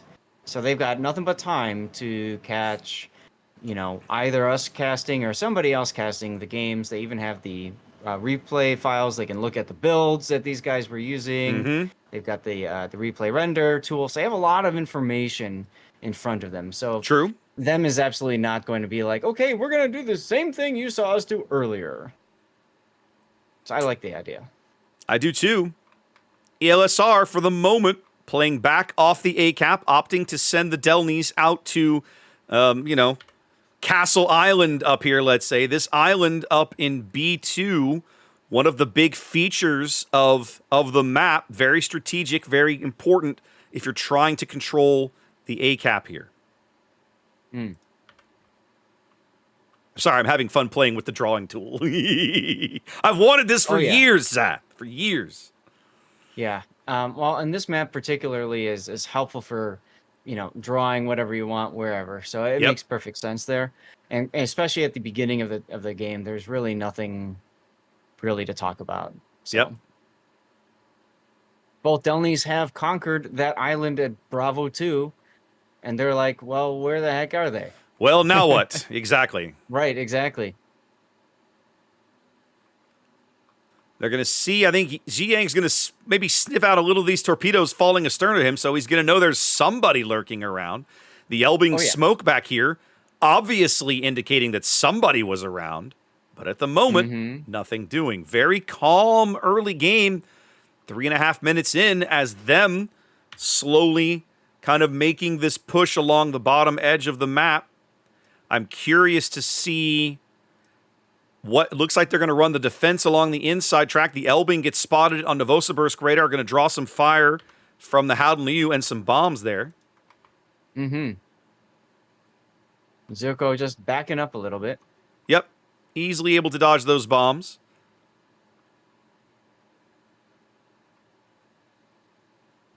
Takbir's Grozovoy running out in front of the Rhode Island of the Venezia, kind of as a tripwire, doing some spotting out there. And the Goliath, of course, Professor Luger was already set up to do kiting in a great position over here on the 10 line, ready, willing, and able to do exactly that for his team. And so now, ELSR kind of finally getting a feel for how things have gone. Ziyang dipping his toes into the A-cap as the Delny and the Castilla wrap around this island. So we're going to see, as you like to say, Zath, some toilet bowl action. Absolutely. As ELSR realizes them is not coming. Them ain't coming. They ain't coming. So they're going to grab the free cap, and then they'll probably rotate. Yep. Both teams working in a counterclockwise fashion here as the shells begin to fall in and around C. Suki's Howden Liu picked up and smacked. Getting dunked a little bit there. I think that was Deepest Dungeon. More hits now from the Elbing. Yep, Medzuko's Elbing in Sid mid also had a good angle on him. He finally goes dark there. Now, one thing about having the Goliath in this position versus something else is that they don't really have any kind of torpedoes to be able to dislodge Ferry from this position that he's going to take up here south of this island as he opens fire on Goliath. The Goliath had no idea he was even there. This salvo could be huge. It's not. Nope. It's solid. Well, he knows now. It's not amazing. And yep, Luger knows now. My bet is that Ferry will probably pop one of his little smokes here in a moment. Yep, there it goes. Hey, there you go. I mean, it makes sense, right? You shoot for free then. Yep. It's gonna make Luger consider his angles very carefully as he's gonna blind fire into the smoke for sure. Both Elbings working the middle of the board. Another good hit there on Suki. Suki at 24 and healing. Yep, solid hit on Luger's Goliath as well. He got about 10K out of that one. Luger's pushed up against the edge of the map. He's going to struggle a bit to find a good way to maintain angles to both the Rhode Island and the defense crawling up his stern. Ayase's Novosibirsk repositioning here in the middle of the map. I'm going to keep giving you guys the map view because the positional here is important. You can see now the team's kind of forming lines. We've got this green line across about the 4 line, and then kind of the them guys arrayed along kind of the 4, 5, 6 line here in the center of the map. Yeah, you basically have this half of the map belonging to one, the other half to the other. Yep. Both, Now them has two caps. So it's just a question of how is Pro Streamer going to do by himself in the Wuxia? He's completely alone. This is probably the worst position of any of the them ships, right? Pro Streamer down here all by himself, trying to take on Triarch's Delny. But Triarch has help, and Pro Streamer doesn't. Right. No smoke, no help, no assistance, no other set of guns. He finally does go dark there until he opens fire again, catching a glimpse of the Delny. Ferry now seeing the Repub being moved in. Repub, of course, can do nasty things to the defense. Shells coming in on Ferry, but nothing doing. Yeah, that was a blind salvo. Some torpedoes coming in on tack barrier. Is he going to take one? He's not. Found a way through it.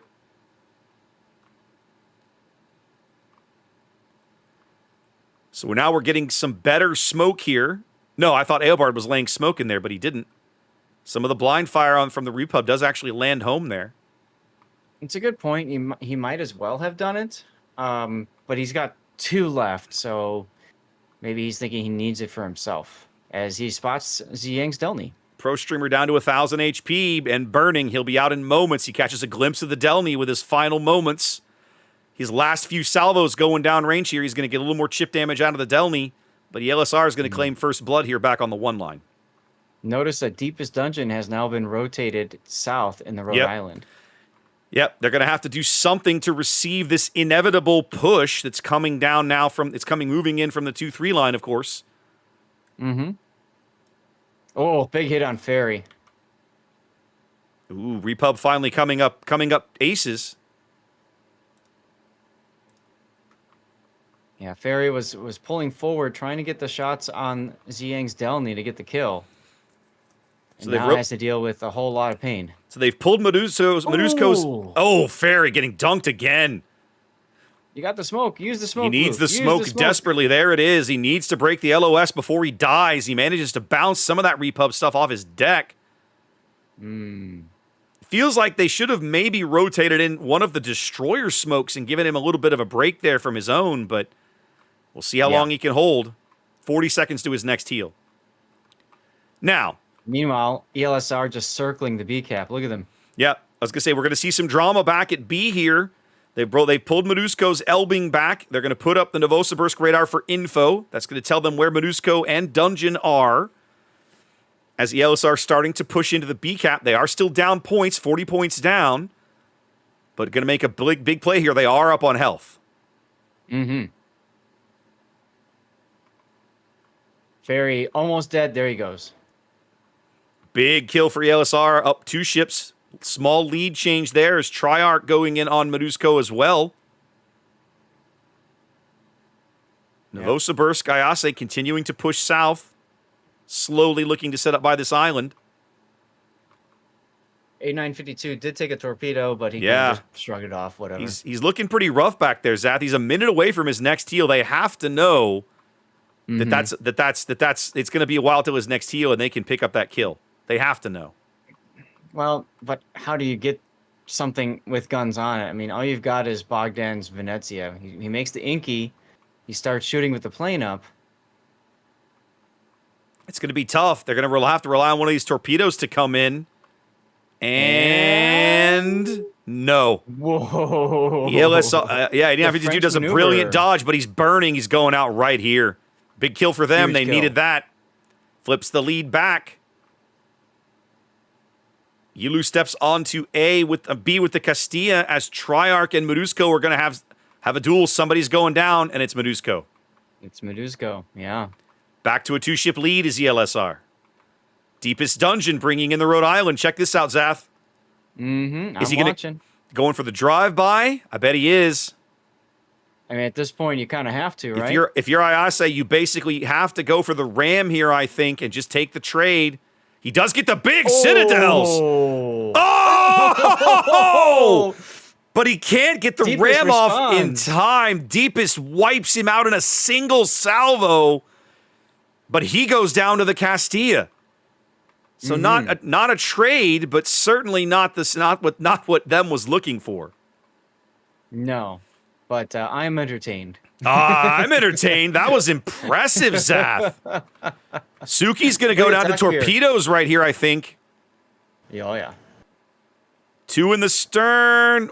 Oh, no. but he takes Aelbard with him.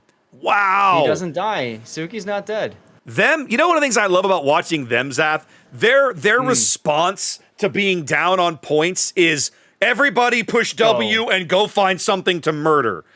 And it almost works here in game 1, but ELSR holds.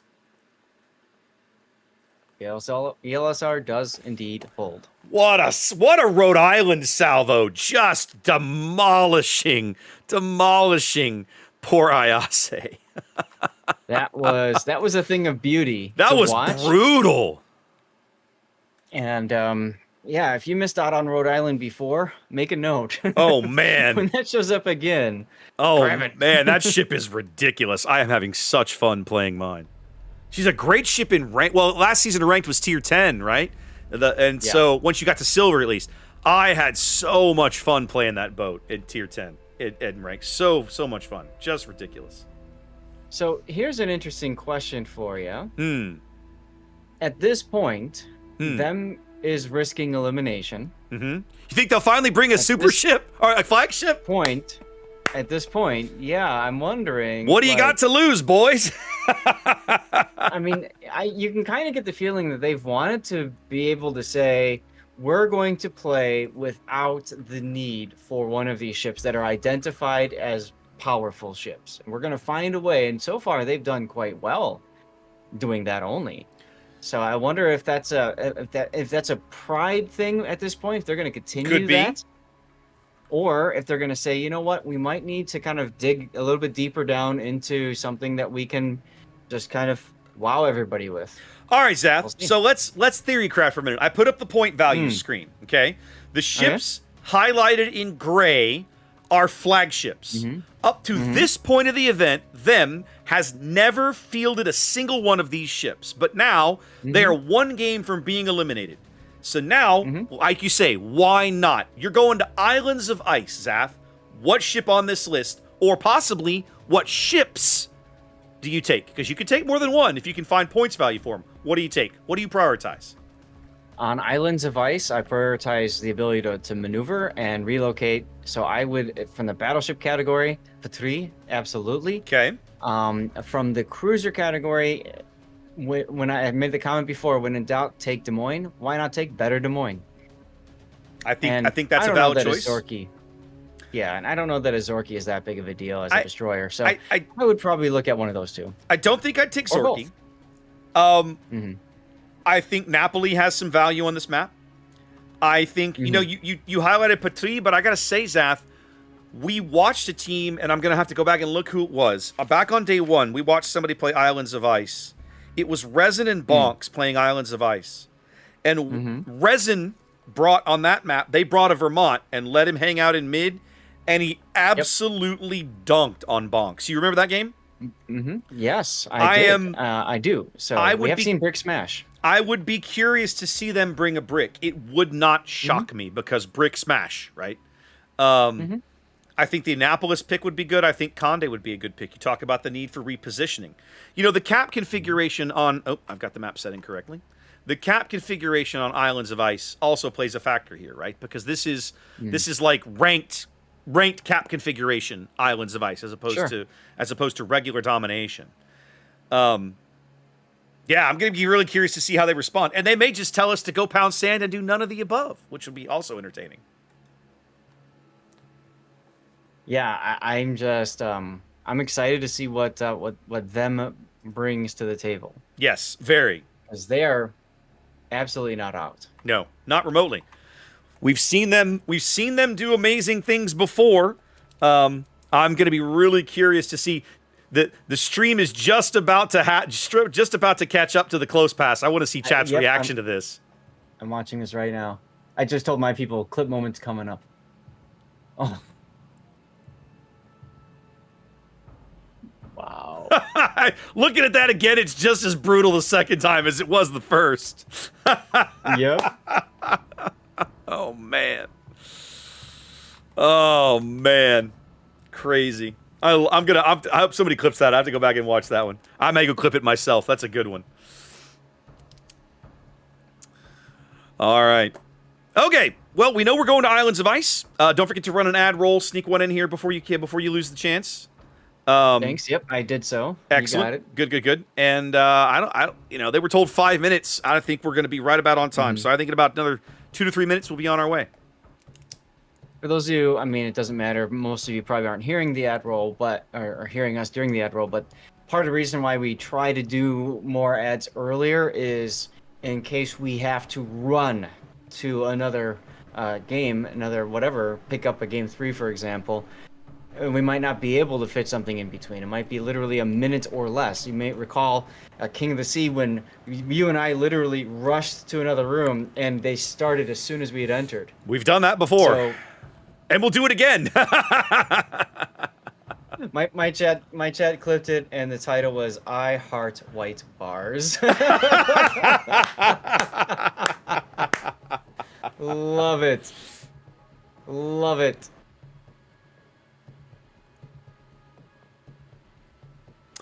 Everybody loves a nice big white bar, Zath. Everybody loves it. Mm-hmm.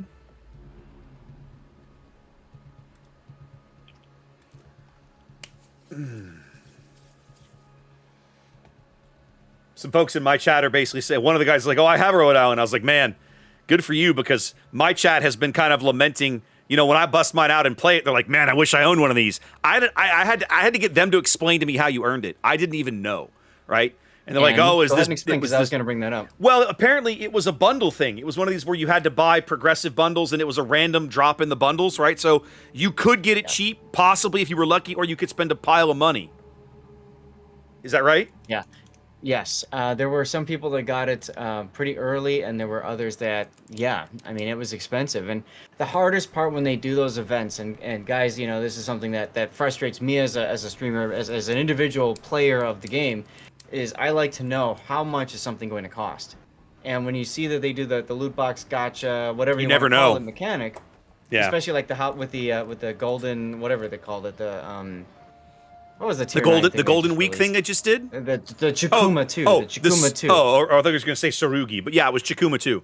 No, there was a Chikuma 2, right? Because Yeah. you've got the regular, and then you've got the golden version of it. And Yeah. the golden version had like such a low drop chance that most people are never going to get it, right? Yeah. But for people that were like, okay, I want this, you have to think, what's the maximum price it can be, and is that ship worth it to you? Are you willing to put that in? Now, everything's worth what people are willing to pay for it. That's just a truth from economics. But still, when you look at it, you just don't know. I like to know, what am I getting into when I'm spending my money? Yep.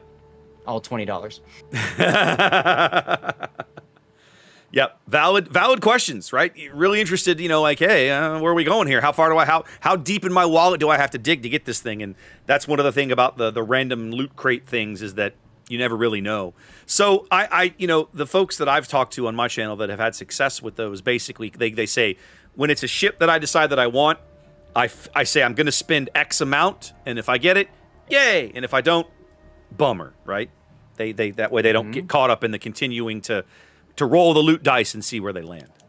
The hardest part with that is you have to be willing to stop. If you're not willing to stop, don't even go down that road. Bingo. That's the hard part, and that's the gambling mechanic that you have to pull yourself away from.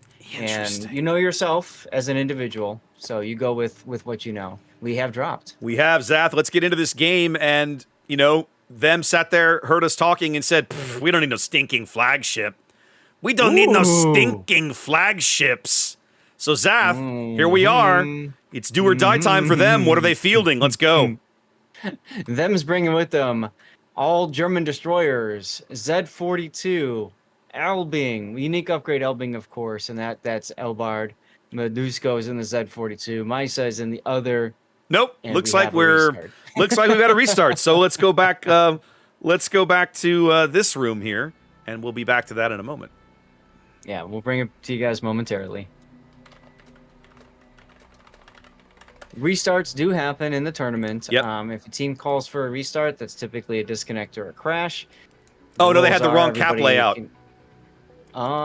that can happen Yeah, too. it's set for tournament domination as opposed to the wrong. Yeah, they've got it set for the right. That's a ref error. Yep. Good So for in them that to catch case, it though. neither team. Oh, absolutely. Yep.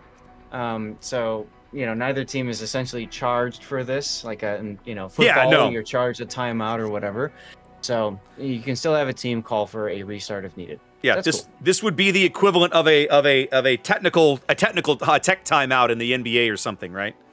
Yes. Because this was not an error that was on the teams. This was an error on the room setup. Okay. That's right. Repeat first down. Yep. Try one more time.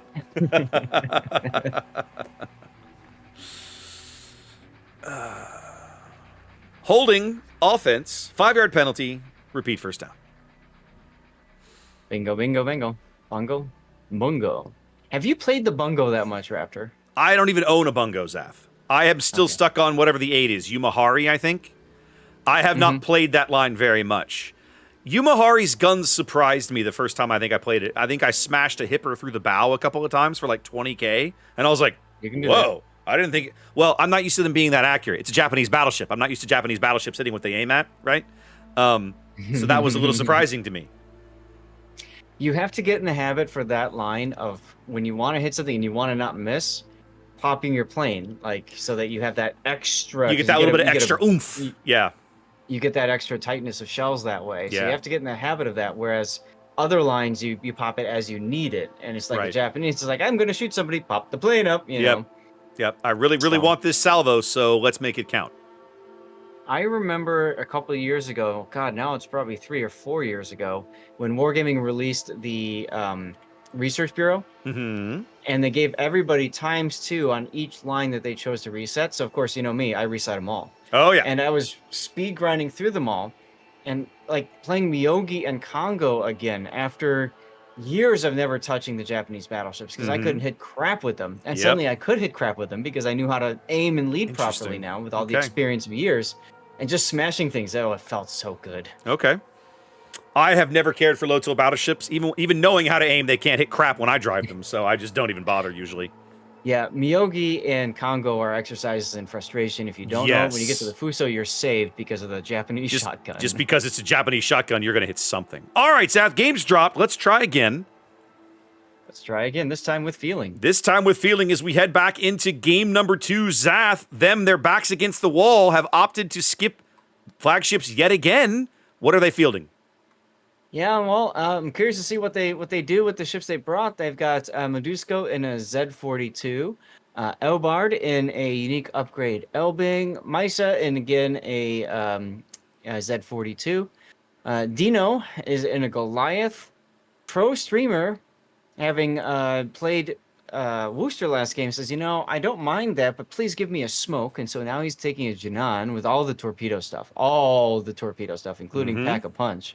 Wow. And even has the buffed fire chance. Yes. Wow. Interesting. And then we've got Fairy with the Brisbane. And finally, Deepest Dungeon says, I'm tired of that toy. I want a new toy. And he is bringing with him the British super ship, Devastation. Rule Britannia plays softly in the background, Zath. Let's have a look at the LSR lineup. Speaking of Rule Britannia, have a look at the LSR battleship they are bringing. One of their own, fielding a Conqueror here. We had discussed back on day 1 how it felt like Conqueror was a pretty cheap price point in the list, and it wouldn't be surprising if we saw more of them. And well, here we are. Triple destroyer lineup for them. We've got Triarch here in an Attilio Regalo, all the range she can pack in. Dog Punch in a Yang, that is a radar Yang headed towards the middle of the board, and then Professor Luga in a Z42. We're looking at Suki now in a Minotaur. That is a radar minnow. Curiously, no smoke. I guess they're going to rely on the island cover. Build. Look at Suki's build. This is a COTS ready build, oh, everybody. No, Screenshot Suki. This. Oh, no. Screenshot this. Suki's gone for ready build. No captain skills whatsoever. So he built modules, but no captain skills. So I don't even know what his detection is. It's going to be closer to 10.5, 10.8, something like that. That's going to hurt. He will not be able to stealth radar. That's going to hurt. Conqueror build, mostly survivability, not surprising. Have a look at Ayase's Clausewitz heading over to C. Just a solid cruiser build there. And then Yilu's Goliath headed over towards A. So the Minotaur in the middle of the board staff feels really strange because neither of these destroyers that he's paired with has smoke except the Regulo, and he's not close enough to take advantage of that. Regulo's too quick. No, and if I'm Suki and I've realized that I forgot the captain skills, I am going to find an island. But he's out in the middle of the open, so maybe he hasn't noticed it yet. Well, it's a much more traditional kind of, I mean, how would you phrase this, right? I've got like a 1-4-2 split here kind of for these guys, for them. Let's see how this thing works. Maisha's Hydro picks up both of ELSR's destroyers. Yeah, Triarch's going to take some punishment from the Goliath. No, the shells all fall astern. The Janan shells, the Clausewitz shells on Mixa do not fall astern, however. Minotaur radar going up for Mixa now. Now they can see Suki in the middle of the board. Mm-hmm. Dog punch reversing back. Going to take some Goliath punishment there. Yeah. Mixa getting hammered again as well. Deepest on all of the HE, all of the deep water torpedoes. Mm-hmm. Slowing down. I'm going to be really curious to see how many of these torpedoes land home. Looks like none. He's kind of pulled the handbrake back here. Yep. Remember, Conqueror's got pretty darn good concealment. It's got the super heal as well. Same thing with Devastation. The HE, where you're just like, I don't really need to think. I just fire predominantly that one shell type. Well, and now the Minotaur, Suki using island cover to just start farming Deepest's health out. Mm-hmm. ELSR basically surrendering A for free, really focusing on this line of islands through here, right? They've got a lot of ships around the picket fence of islands that separate C and B from the rest of the map. Yeah, Deepest just took a guesstimate shot, was way off, but got spotted because of that. Now he's being farmed a little bit longer from this Minotaur. I'm really surprised he hasn't used a super heal yet. He's got plenty of them available. Should be able to get maximum usage out of it. Finally goes dark right there. He wants to... Nope, he's spotted again. He wants to get his heal going. There we go. Now he's got it. He's got it available again sooner. Minotaur comes out. Yeah, that's what he's doing. He's expecting the Minotaur to come out, so he's shooting when he thinks the Minotaur's coming out. Yeah, but Suki was still unspotted in there. So yeah, it was total blind shot.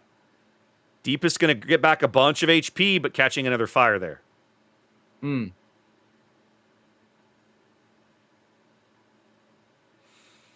Big push by ELSR up the 7-8 line. Regulo and Yang almost into the B cap.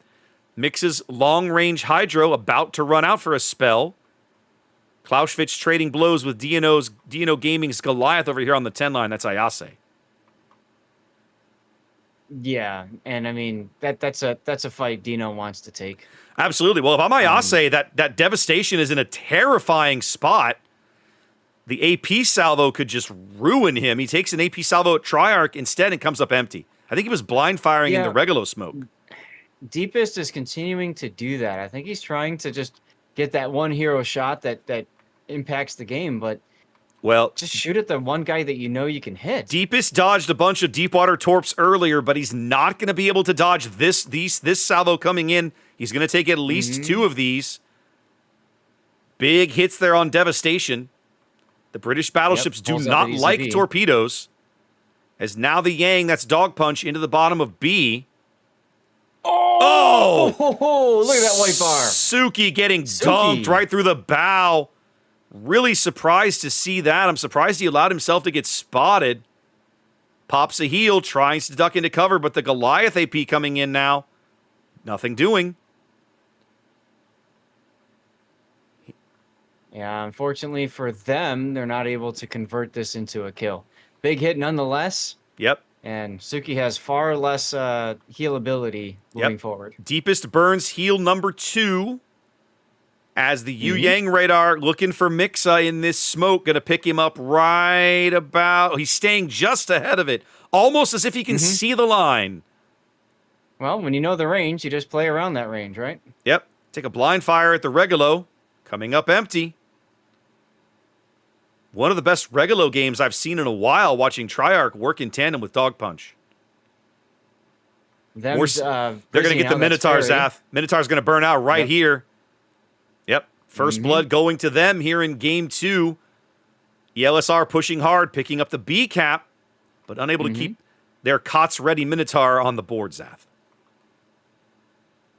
Well, we love game 3s, and that's something that them needed. Well, it's not to help get to a game. I was going to say it's not a done deal yet. The ELSR still has a lot of board control. I think what surprises me, Zath, is that they haven't kind of rotated everybody back behind the picket fence to sort of defend the B and the C cap. You've still got Yilu's Goliath over here all by himself in the southwest on the of the A cap. He's pushing back in. And the Conqueror and the Z42 have turned around as well. Yep. I think what they're trying to do is pincer this group on this one side. And they know that there's 3 ships over here. They've got 4. So, actually, no, it's 3v3, really. 3 on 3. Deepwater Torps looking for pro streamers Janan, coming up empty. Those Torps may yet have an impact on Deepest, but I'll bet he maneuvers to avoid them. Janan should be ducking into this cap here in a moment. The Regulo, Triarch, all the way on the 10 line. They're desperately trying to farm out DNO's Goliath, who's down to his last heal 40 seconds away. Yeah, they're doing a really good job on it, actually. Yeah, and big devastation salvo coming in looking for the Clausewitz. Nothing doing. Yilu pushing back into the A-cap. Medzuko on 1,000 HP and spotted. Probably going to go out the next time Yilu pulls the trigger here. Should do it right here. And they get him. So big kill. I'm curious about that. Yep, big kill for ELSR here in the A-cap. Luger was spotted making his way to A before, so they had to have known that this 42 is coming. So that's why I'm just surprised to see that he sat there and got himself hydroed. But we have the all-seeing eye. So yep, exactly. DNO able to escape, slither away on the edge of the map on 9,000 HP. As the Clausewitz, that's Ayase, burning a heal back up to 40,000 HP or so. Just trying to get whatever damage he can as he rotates south. What's interesting is Dino is choosing not to use that last heal. He's going to keep it in reserve, try to get as much mileage out of it as he can. It's not a bad play. I agree, and I also like how ELSR is like, you know what? We're not going to chase anymore, and they're heading the opposite direction. They're rotating back. 10 minutes to play, and it's still a very close game. ELSR working a 30-point lead here. Technically, they win in 3 minutes, assuming nothing changes, but something's going to change. Yeah. Dog Punch has got an island in front of him, but he's able to get out because Mysa stopped. All kinds of speculative torpedoes going back to the B cap, hoping they can catch the Janan sleeping. And they've rotated deepest back to mid to try and deal with this Conqueror Goliath push. Eobard having wrapped all the way around down. Look where Eobard is over on the 1 line. They're trying to get spots on the Goliath so the devastation can finish him off. Speaking of, Triarch just looked like a torpedo or something. He is extremely low. He may have for a bit. He's unlit for the moment. Yeah. That was a close one. Goliath still surviving here, sitting in the A-cap. As the Brisbane trying to push in. It's a very narrow, very tenuous lead here for ELSR. They have a couple or 3 very low ships clinging to life. Yilu's next heal is coming up soon. 2 seconds. I'm really surprised Dungeon isn't just turning and shooting. Well, he is now. Just using his bow turrets. Yilu managing. Too late. Yep. Yilu managing to weather the heel as they drive Ferry's Brisbane into the A-cap to hold those points back. So here we are. Mysa goes down. They grab Mysa. That's a big kill. Yeah. That's a big kill. So ELSR, with just the right amount of aggression here, has worked out to almost a 200-point lead, trying to make it stick here. 90 seconds to a win in game 2. Yep, still not enough to kill this Goliath. You got Elbard trying to get AP shells from the butt. They've finally got the flat plate here on the Goliath. Yeah, that with the little rear from the Elbing. Yeah, that little flat transom stern. The Elbing is able to hit it, but Elbing is just accurate enough. He's able to hit it. They're going to get Yilu right here. Yeah, look at all those holes right there. Brilliant. Outstanding. It is brilliant, but it still took 3 ships to kill 1. It took a long time. Yilu kept him tied up in the A cap. Now the Brisbane radar coming up. They're trying to catch Luger in the smoke. They do. Deepest on his last legs here. His last heel a little ways off. See if he gets anything out of this AP salvo. About half, but not enough. About half of Luger's remaining HP here. Them flips the A cap back, and they grab the kill. Big points. That flips the lead, and now Them wins in 90 seconds. I feel like it's on the Conqueror to make a play, Zath. Yeah, Deepest pulls his heel up just in the nick of time. The LSR desperately trying to find a way to kill this devastation. I mean, I don't think they can unless Deepest comes out, but he knows not to do that. Dog punches Yang, racing for the B cap. He's got 60 seconds to step in there. Look at Pro Streamer backing up. Yep. Solid hit there from 89.52 on the Eobard's Elbing. This is the part, if I'm Dino, Dino's behind an island. If I'm Dino, I'm coming out right now and just popping the heel and just saying, yeah, what are you going to do about me? 30 seconds for ELSR to find a way to win in a game that they have fought hard for. They are going to step onto the A cap. It's going to get them an extension. Now we're going to see Conqueror versus Devastation. Ooh, Devastation with a big hit. They can't afford a trade here. A trade does not help them. 89.52 can't angle to everywhere at once. I'm surprised he hasn't turned. He's about to get Citadel, Zath.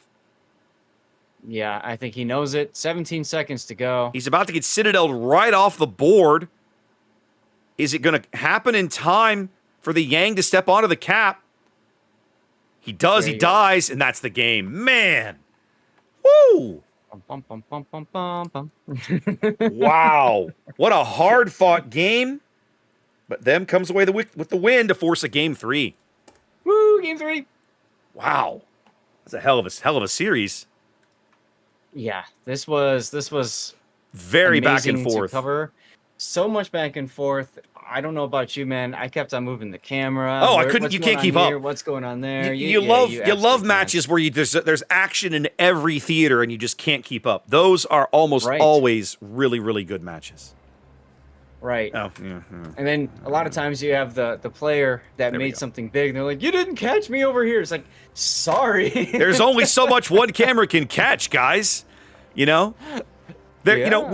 For years, a lot of players have expressed dislike of how Wargaming does it with the multiple camera views, right? And I understand the frustration. Believe me, as a caster, I understand. But the advantage of having more cameras in is that you're able to catch more of those OMG moments, right? Even if you only catch them as a little replay window that pops up later, you've at least seen it. You were able to catch a glimpse of it, right? Which is nice. Yeah. And the one thing they've done really nice is they've gone ahead and they've gone to one primary camera and then they fly in the others instead of trying to go with all the flying around cameras that they did the first few iterations.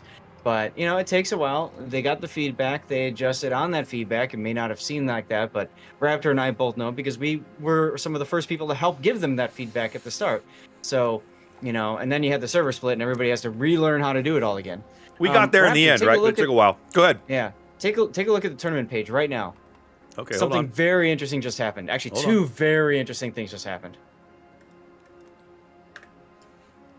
Okay. Do you see it? Do you see them?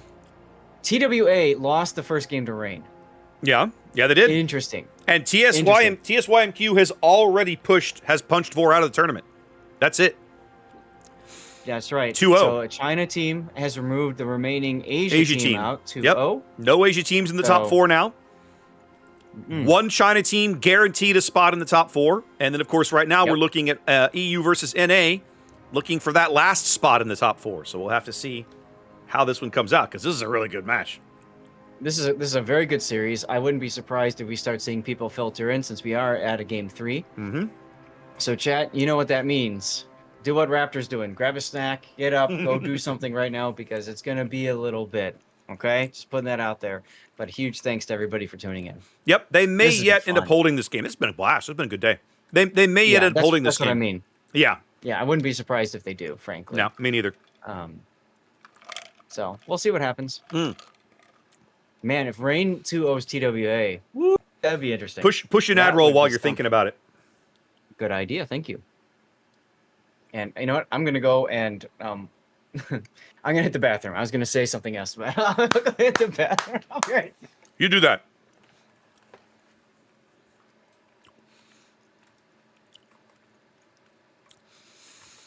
So yeah, maybe a bit of a surprising result up there in the winners bracket. Now, my assumption is that the main Warship stream is covering the winners bracket, and they are. They're in game 2. Not shocking particularly. So quick look at things here. Yep, yeah, it's fine.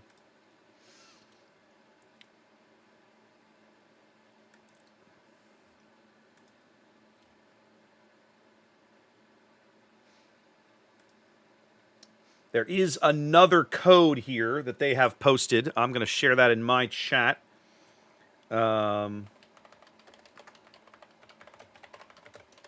see. It is what? It is this. WM243. There we go. So that one is currently pinned over on the main Warships channel. WM2435, like the word 5, clause, C-L-A-U-S-E. Okay, how are we doing over here? WM243, and then spell out, no, 243, the numbers, then spell out 5, clause. Okay, because 5 Clausewitzes. Yes, I think that's what they're mocking, yes. Yeah, okay. It's cool they get to make these codes on the fly like that. And that code took. I gotta say, Zach, Rain looks like they're in a pretty good spot to win game 2 here, but it ain't done yet. I'm gonna be curious to see how TWA tries to get their way back into that. That's gonna be a challenge. Well, let's see. Here on our match, we're going to game 3, and looking like we're going to be along shortly. ELSR basically all here. Them all here as well. We got to get everybody sorted correctly and readied up, but I think we're going to be along shortly. Should not be too much longer. You know, what I'm hoping for, of course, is that they go to a game 3, we get our game 3 done, and we can go catch that game 3. That would be ideal, but I'm again, based on what I'm seeing right now, I'm not sure. I mean, they've got a long way to go. There's still time on the clock, but I'm looking at this match going, man, if you're Rain, you are in the driver's seat. You're 100% in the driver's seat. So if you're TWA, you have a big hill to climb to get back in this game. That's right.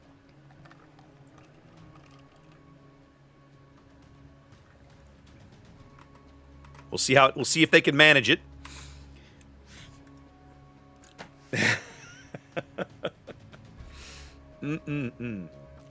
Again, I want to shout out the refs on both channels. The mods on both of our channels who are doing a great job keeping up with the giveaways, handing out Wargaming's free stuff. Appreciate you guys today. I'm sure the audience and the crowd appreciates you as well. Right. Anytime I'm able to give away free stuff to the masses, it's usually a well-received day. Well, and you know, it's like it's really cool. I don't know of any other content creator programs out there where the company says, here, the publisher, go take a whole bunch of free stuff, hand it out to your people as a way of saying thanks for tuning into your content. Yep. Like, that's really kind of cool, guys. Like, I don't know anybody else that does that.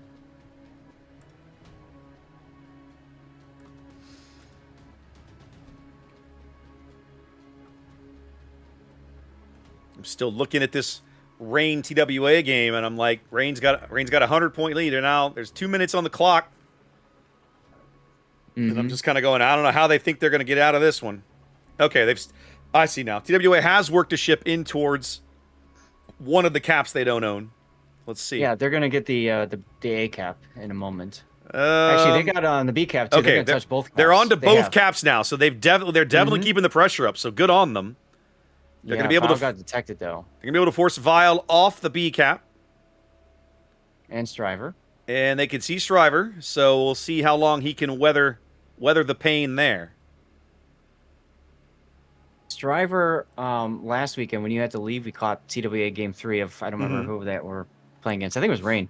He was sitting on like 200 HP, and people were blind shooting him, and the shells just kept missing. It's almost like he just had a field up, like a force field, and like, nope. Shields up, Captain. Yes. Captain the shields. Well, I don't think Vile can make a play at B again. They hammered him hard enough, and they're continuing to beat up on Striver back there. Continuing to get shells on him. Arcing those shells. That's pretty impressive. Yeah, on the back of the Rhode Island radar, which I love. Yeah, that's Striver, Arturius. Yep. Nice play from both these teams. Striver's he's just finding a way, and he got the cap. That was his job. He did. He's just digging in. Now he probably needs to bail if he can. Very back and forth. TWA's not out yet. All right. On our game, the LSR is all here. Them is all here, but not quite ready yet. I'm looking at the number of casters coming in, thinking, something. I'm wondering now if Rain does end up winning this match. Just given the number of people that are in here.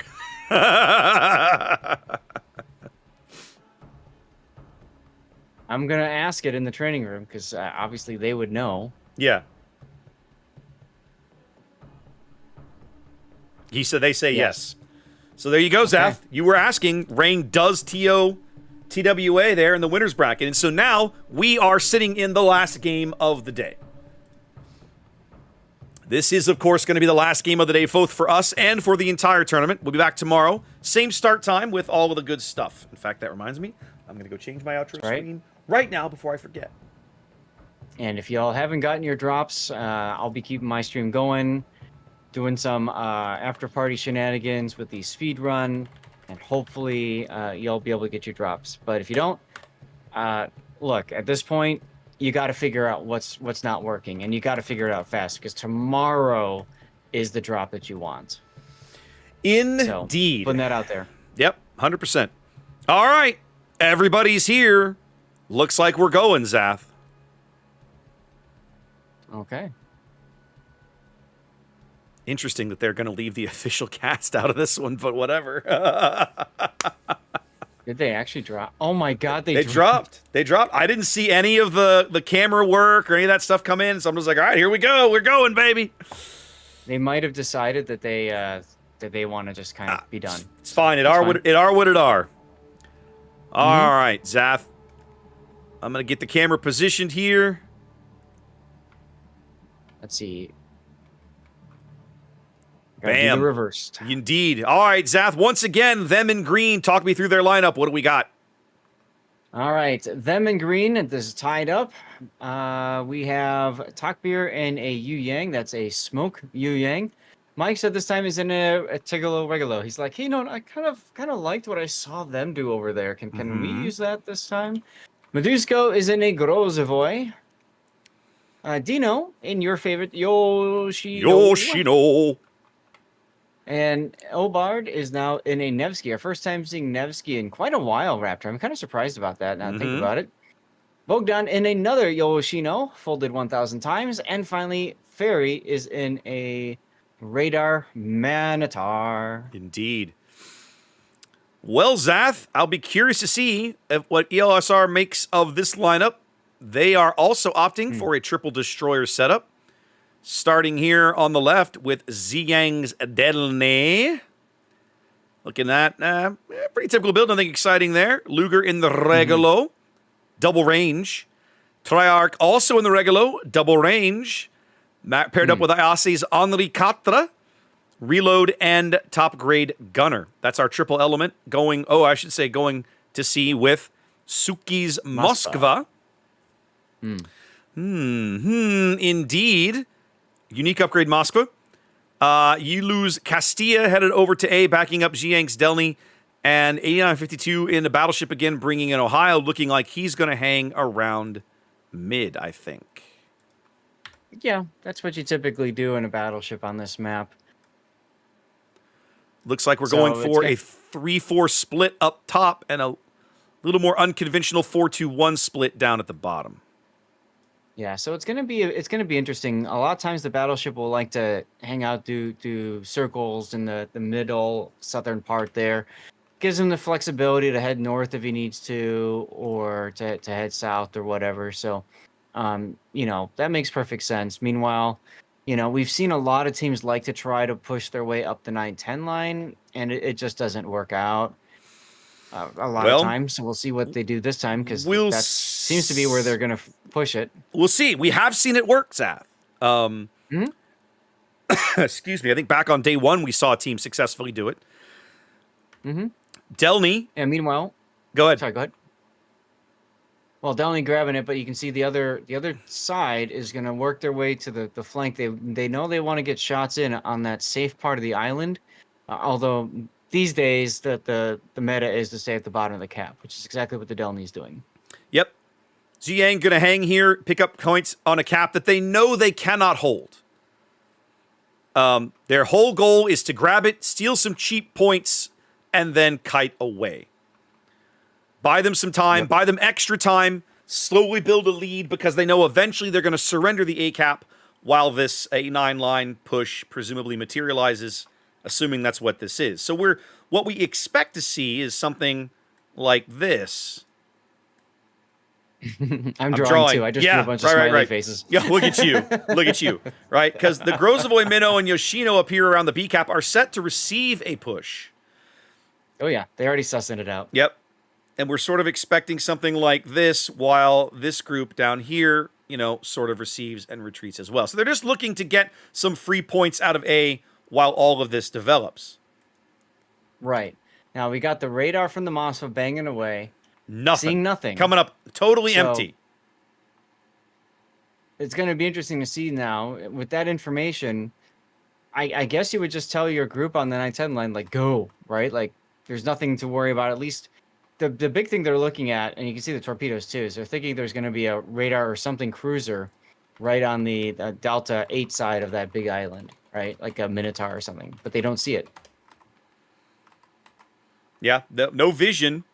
Them is doing a brilliant job of playing far enough back. They're not giving these guys any clues as to where they are. The first clue they're going to get is the Smoke Yang and the Nevsky paired up over here on the 1 line.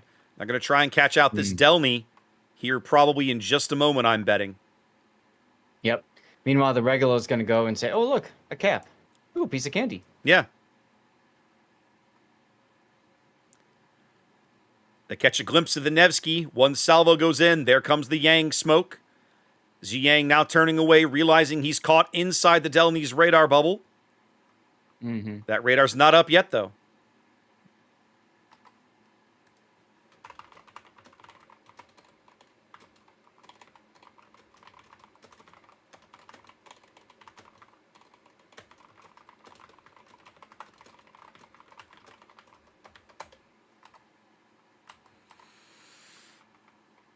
There goes the A-cap, flipping over. So ELSR built out to about 100-ish point lead. They're going to lose that. Going to start to go the other way here in a moment. Look at the Elsar's Ohio 8952 backing up, just waiting to be a tripwire. Very interesting.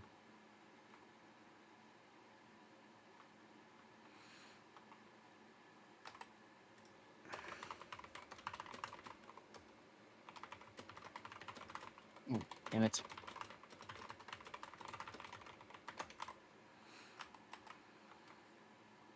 A very slow push, but it's starting to develop here now.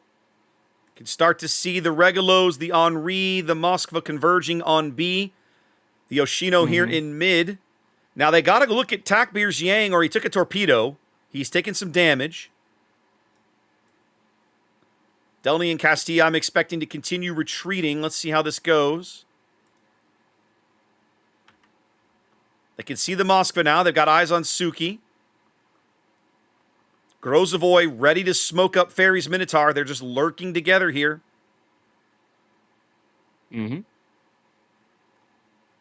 Both Regalos not quite inside that Minotaur radar yet. They don't yet know that Minnow is there. He's even outside the Moskva radar range. They were catching a glimpse of the Grozovoy on the Moskva radar. There we go. There comes the smoke from Medusko. And in moments, we'll get the Minotaur radar as well. There it is. And so now... And there's our really first action of the game. Yep. Big hit from the Henri on the Minnow, but Luger's going to get absolutely savaged for this play, trying to turn around. Probably would have been better just to stay bow in, but that's not what he does. And now he's going to get absolutely gutted. This Minnow radar has 30 seconds more to run, 25 seconds more to run. He'll never survive that long. And there he goes. And there goes first blood for them. Brilliant play. Yep. Very good teamwork there. Yep. Just entrapment of the worst kind as a destroyer player. Triarch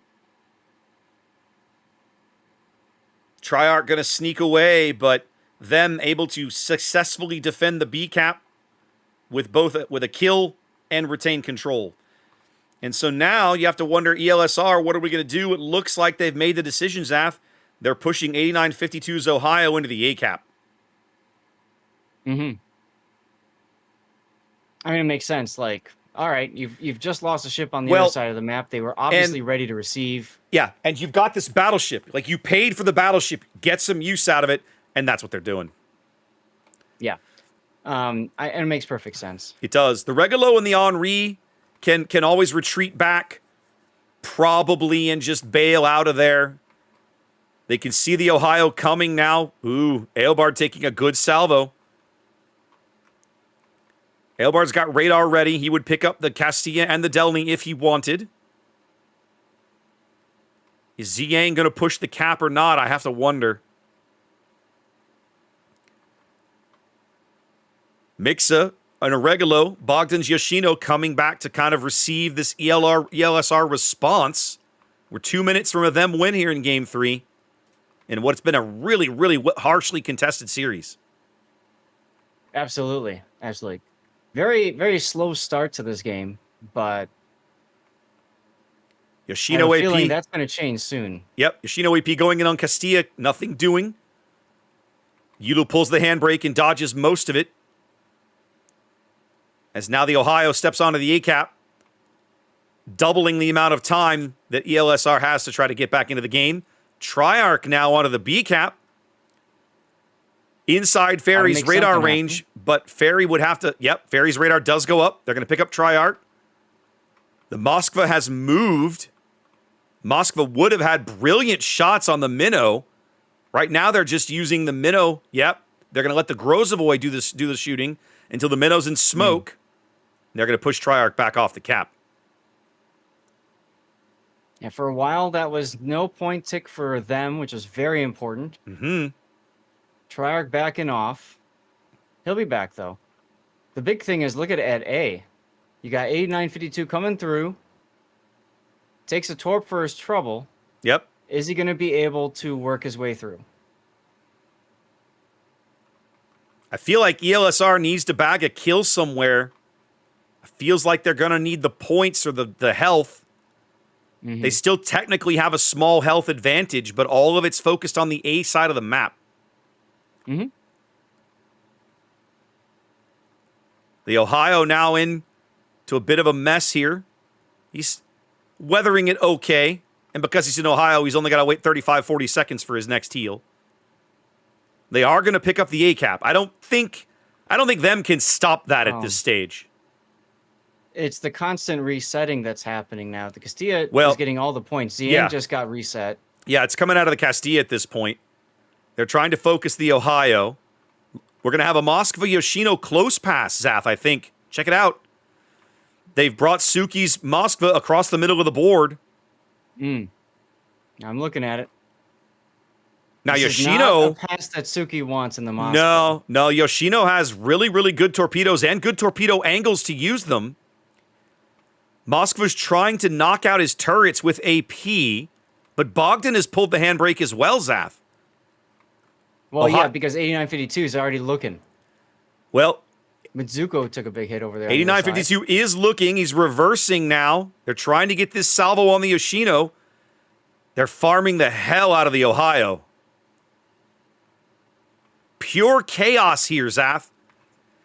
ELSR does pick up the A-cap, but they're going to lose the Ohio. They're trying to get one more salvo out of him. Bogdan's not going to let it happen. No.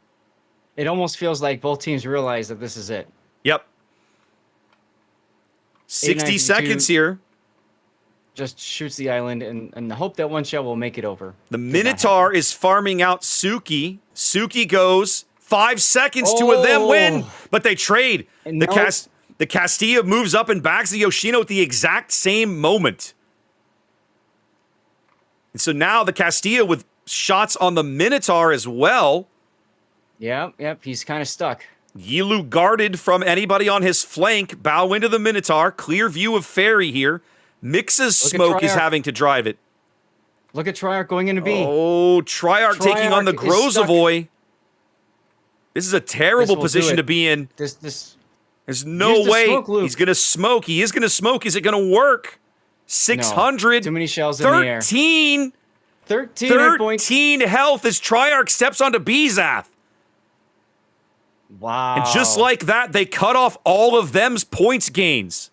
But the Yoshino shells are coming in. He's just fishing. Oh my goodness. Holy cow, what is happening right now? Triarch trying to pick up this cat. Meduzco has to turn around and push him. They know it. They're still fishing for him in there. Meduzco's on the cap. They can no longer convert it. All they can do is stop it. 60 seconds to an ELSR win. I can't believe they're still in this game. Nope. 41 seconds now to a them win. To a them win. Look at Yilu and the Castilla. Oh, they're going to bag Yilu. Yeah, they're focused. It's a 4-on-1, poor Yilu. Wait. No, they grab the Triarch. Yep, they grab the Regalo. They grab the Castilla. Man, ELSR what a finish. Fights to the end, but them able to make it work. Man, you know, I liked the Ohio play at the time, Zath, and I still like it, but them responded really well to it and came over and just focused him out.